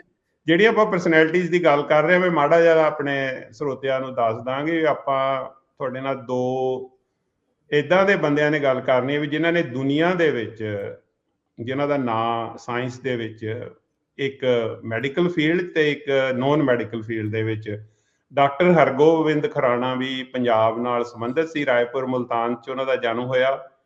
ਉਹਨਾਂ ਨੂੰ ਨੋਬਲ ਪ੍ਰਾਈਜ਼ ਮਿਲਿਆ ਸੀ ਜੈਨੇਟਿਕ ਫੀਲਡ ਦੇ ਵਿੱਚ। ਇਹਦੇ ਬਾਰੇ ਉਹਨਾਂ ਬਾਰੇ ਆਪਾਂ ਗੱਲਬਾਤ ਕਰਾਂਗੇ, ਡਾਕਟਰ ਹਰਗੋਬਿੰਦ ਖੁਰਾਣੇ ਬਾਰੇ। ਤੇ ਦੂਸਰੇ ਸੀਗੇ ਡਾਕਟਰ ਨਰਿੰਦਰ ਸਿੰਘ ਕਪਾਨੀ, ਜਿਨ੍ਹਾਂ ਨੂੰ ਕੀ ਫਾਈਬਰ ਆਪਟਿਕਸ ਦੇ ਪਿਤਾ ਜਾਂ ਫਾਦਰ ਆਫ ਫਾਈਬਰ ਆਪਟਿਕਸ। ਉਹ ਜਿਹੜੀ ਫਾਈਬਰ ਆਪਟਿਕਸ ਆ, ਜਿਹੜੀ ਆਪਾਂ ਇੰਟਰਨੈਟ ਤੇ ਗੱਲ ਕਰਦੇ ਆ, ਜਿੰਨੇ ਇੰਸਟਰੂਮੈਂਟਸ ਮੈਡੀਕਲ ਫੀਲਡ 'ਚ ਯੂਜ਼ ਕੀਤੇ ਜਾਂਦੇ ਨੇ, ਐਂਡੋਸਕੋਪੀਜ਼, ਸਾਰੀ ਇਹ ਉਹਨਾਂ ਦੀ ਦੇਣ ਆ। ਸੋ ਆਪਣੇ ਅਮਰੀਕਾ ਦੇ ਵਿੱਚ ਬਹੁਤ ਹੀ ਗਰਵਮਈ ਜਾਂ ਮਾਣ ਵਾਲਾ ਸਾਡੀ ਕਮੇਟੀ ਲਈ ਇਤਿਹਾਸ ਆ। ਤੇ ਸਾਨੂੰ ਤੁਸੀਂ, ਜੇ ਤੁਹਾਡੇ ਕੋਲੇ ਕੋਈ, ਮੈਂ ਸਰੋਤਿਆਂ ਨੂੰ ਇਹ ਵੀ ਕਹਾਂਗਾ ਵੀ ਦੇਖੋ, ਕਈ ਗੱਲਾਂ ਇਹੋ ਜਿਹੀਆਂ ਹੁੰਦੀਆਂ ਉਹ ਕਿਤਾਬਾਂ ਦੇ ਵਿੱਚ ਨਹੀਂ ਹੁੰਦੀਆਂ, ਪਰ ਕਈ ਵਾਰੀ ਪਰਿਵਾਰਾਂ ਨੂੰ ਪਤਾ ਹੁੰਦੀਆਂ, ਏਦਾਂ ਹੀ ਅੱਗੇ ਉਹਨਾਂ ਦੇ ਬੱਚੇ ਜਾਂ ਫੈਮਿਲੀਜ਼ ਨੂੰ ਪਤਾ ਹੁੰਦੇ ਆ। ਜੇ ਤੁਹਾਡੇ ਕੋਲੇ ਕੋਈ ਏਦਾਂ ਦੀ ਗੱਲਬਾਤ ਹੈ ਵੀ ਤੁਸੀਂ ਚਾਹੁੰਦੇ ਹੋ ਵੀ ਇਹ ਗੱਲਬਾਤ ਸਾਡੀ ਕਮਿਊਨਿਟੀ ਨੂੰ ਪਤਾ ਹੋਣਾ ਚਾਹੀਦਾ, ਜਾਂ ਕੋਈ ਏਦਾਂ ਦੀ ਹਿਸਟਰੀ ਜਾਂ ਏਦਾਂ ਦੀ ਇਨਫੋਰਮੇਸ਼ਨ ਹੈ, ਤੁਸੀਂ ਉਹਦੇ ਲਈ ਪੰਜਾਬੀ ਰੇਡੀਓ USA ਜਾਂ ਮੇਰੇ ਨਾਲ ਸਿੱਧਾ ਰਾਬਤਾ ਕਰਕੇ ਆਪਾਂ ਗੱਲਬਾਤ ਕਰ ਸਕਦੇ ਹਾਂ। ਤੇ ਮੈਂ ਇੱਕ ਵਾਰੀ ਫੇਰ ਜਿਹੜੀ ਨੌਜਵਾਨ ਪੀੜ੍ਹੀ ਪ੍ਰੋਗਰਾਮ ਸੁਣ ਰਹੀ ਆ, ਉਹਨਾਂ ਨੂੰ ਬੇਨਤੀ ਵੀ ਕਰਦਾ ਤੇ ਚੈਲੰਜ ਵੀ ਕਰਦਾ ਵੀ ਤੁਸੀਂ ਇਹ ਫੀਲਡ ਤੇ ਥੋੜ੍ਹੀ ਗਹਿਰਾਈ ਨਾਲ ਰਿਸਰਚ ਕਰਕੇ ਜਿਹੜੇ ਫੈਕਟਸ ਨੇ ਉਹਨਾਂ ਨੂੰ ਸਾਹਮਣੇ ਲੈ ਕੇ ਆਓ। ਇਤਿਹਾਸ ਰਚਣਾ ਆਪਣੀ ਜਗ੍ਹਾ, ਇਤਿਹਾਸ ਨੂੰ ਸਾਂਭਣਾ ਉਸ ਤੋਂ ਵੀ ਜ਼ਿਆਦਾ ਜ਼ਰੂਰੀ ਆ। ਤੇ ਤਾਂ ਹੀ ਸਾਨੂੰ ਸਾਡੀ ਜਿਹੜੀ ਵਰਲਡ ਦੇ ਵਿੱਚ ਜਾਂ ਕੀ ਕਹਿੰਦੇ ਆ ਵੀ ਦੁਨੀਆ 'ਚ ਤੁਹਾਡੀ ਰਿਸਪੈਕਟ ਤਾਂ ਹੀ ਹੁੰਦੀ ਆ ਜੇ ਲੋਕਾਂ ਨੂੰ ਤੁਹਾਡਾ ਇਤਿਹਾਸ ਸਹੀ ਤਰੀਕੇ ਨਾਲ ਪਤਾ ਹੋਵੇ ਜੀ। ਇਹਨਾਂ ਕਹਿੰਦਾ ਹੋਇਆ ਮੈਂ ਮਾਫੀ ਮੰਗਦਾ, ਕੋਈ ਏਦਾਂ ਦੀ ਗੱਲ ਹੋਵੇ, ਜੇ ਕੋਈ ਤੱਥ ਜਾਂ ਫੈਕਟ ਤੁਸੀਂ ਲੱਗਦਾ ਵੀ ਸਹੀ ਨਹੀਂ ਆ, ਮੈਨੂੰ ਕਰੈਕਟ ਕਰਨ ਦੀ ਲੋੜ ਆ। I am very open to learn anything new. So ਕੋਈ ਵੀ ਨਵੀਂ ਗੱਲ ਤੁਸੀਂ ਜਾਣਦੇ ਹੋ, ਤੁਸੀਂ ਮੇਰੇ ਨਾਲ ਸਿੱਧੀ ਗੱਲਬਾਤ ਕਰ ਸਕਦੇ ਹੋ। ਤੁਹਾਡਾ ਪ੍ਰੋਗਰਾਮ ਦੇਖਣ ਲਈ ਪੰਜਾਬੀ ਰੇਡੀਓ USA ਦਾ ਬਹੁਤ ਧੰਨਵਾਦ ਵੀ ਮੌਕਾ ਦਿੰਦੇ ਨੇ ਮੈਨੂੰ ਤੁਹਾਡੇ ਨਾਲ ਆ ਕੇ ਮੈਂ ਗੱਲਬਾਤ ਕਰ ਸਕਾਂ। ਥੈਂਕ ਯੂ ਵੀਰ ਜੀ। ਥੈਂਕ ਯੂ ਡਾਕਟਰ ਸਾਹਿਬ, ਬੜੀ ਮਿਹਰਬਾਨੀ। ਮਿਲਦੇ ਹਾਂ ਜੀ ਅਗਲੀ ਵਾਰੀ। ਸਭ ਨੂੰ ਪਿਆਰ ਭਰੀ ਸਤਿ ਸ੍ਰੀ ਅਕਾਲ।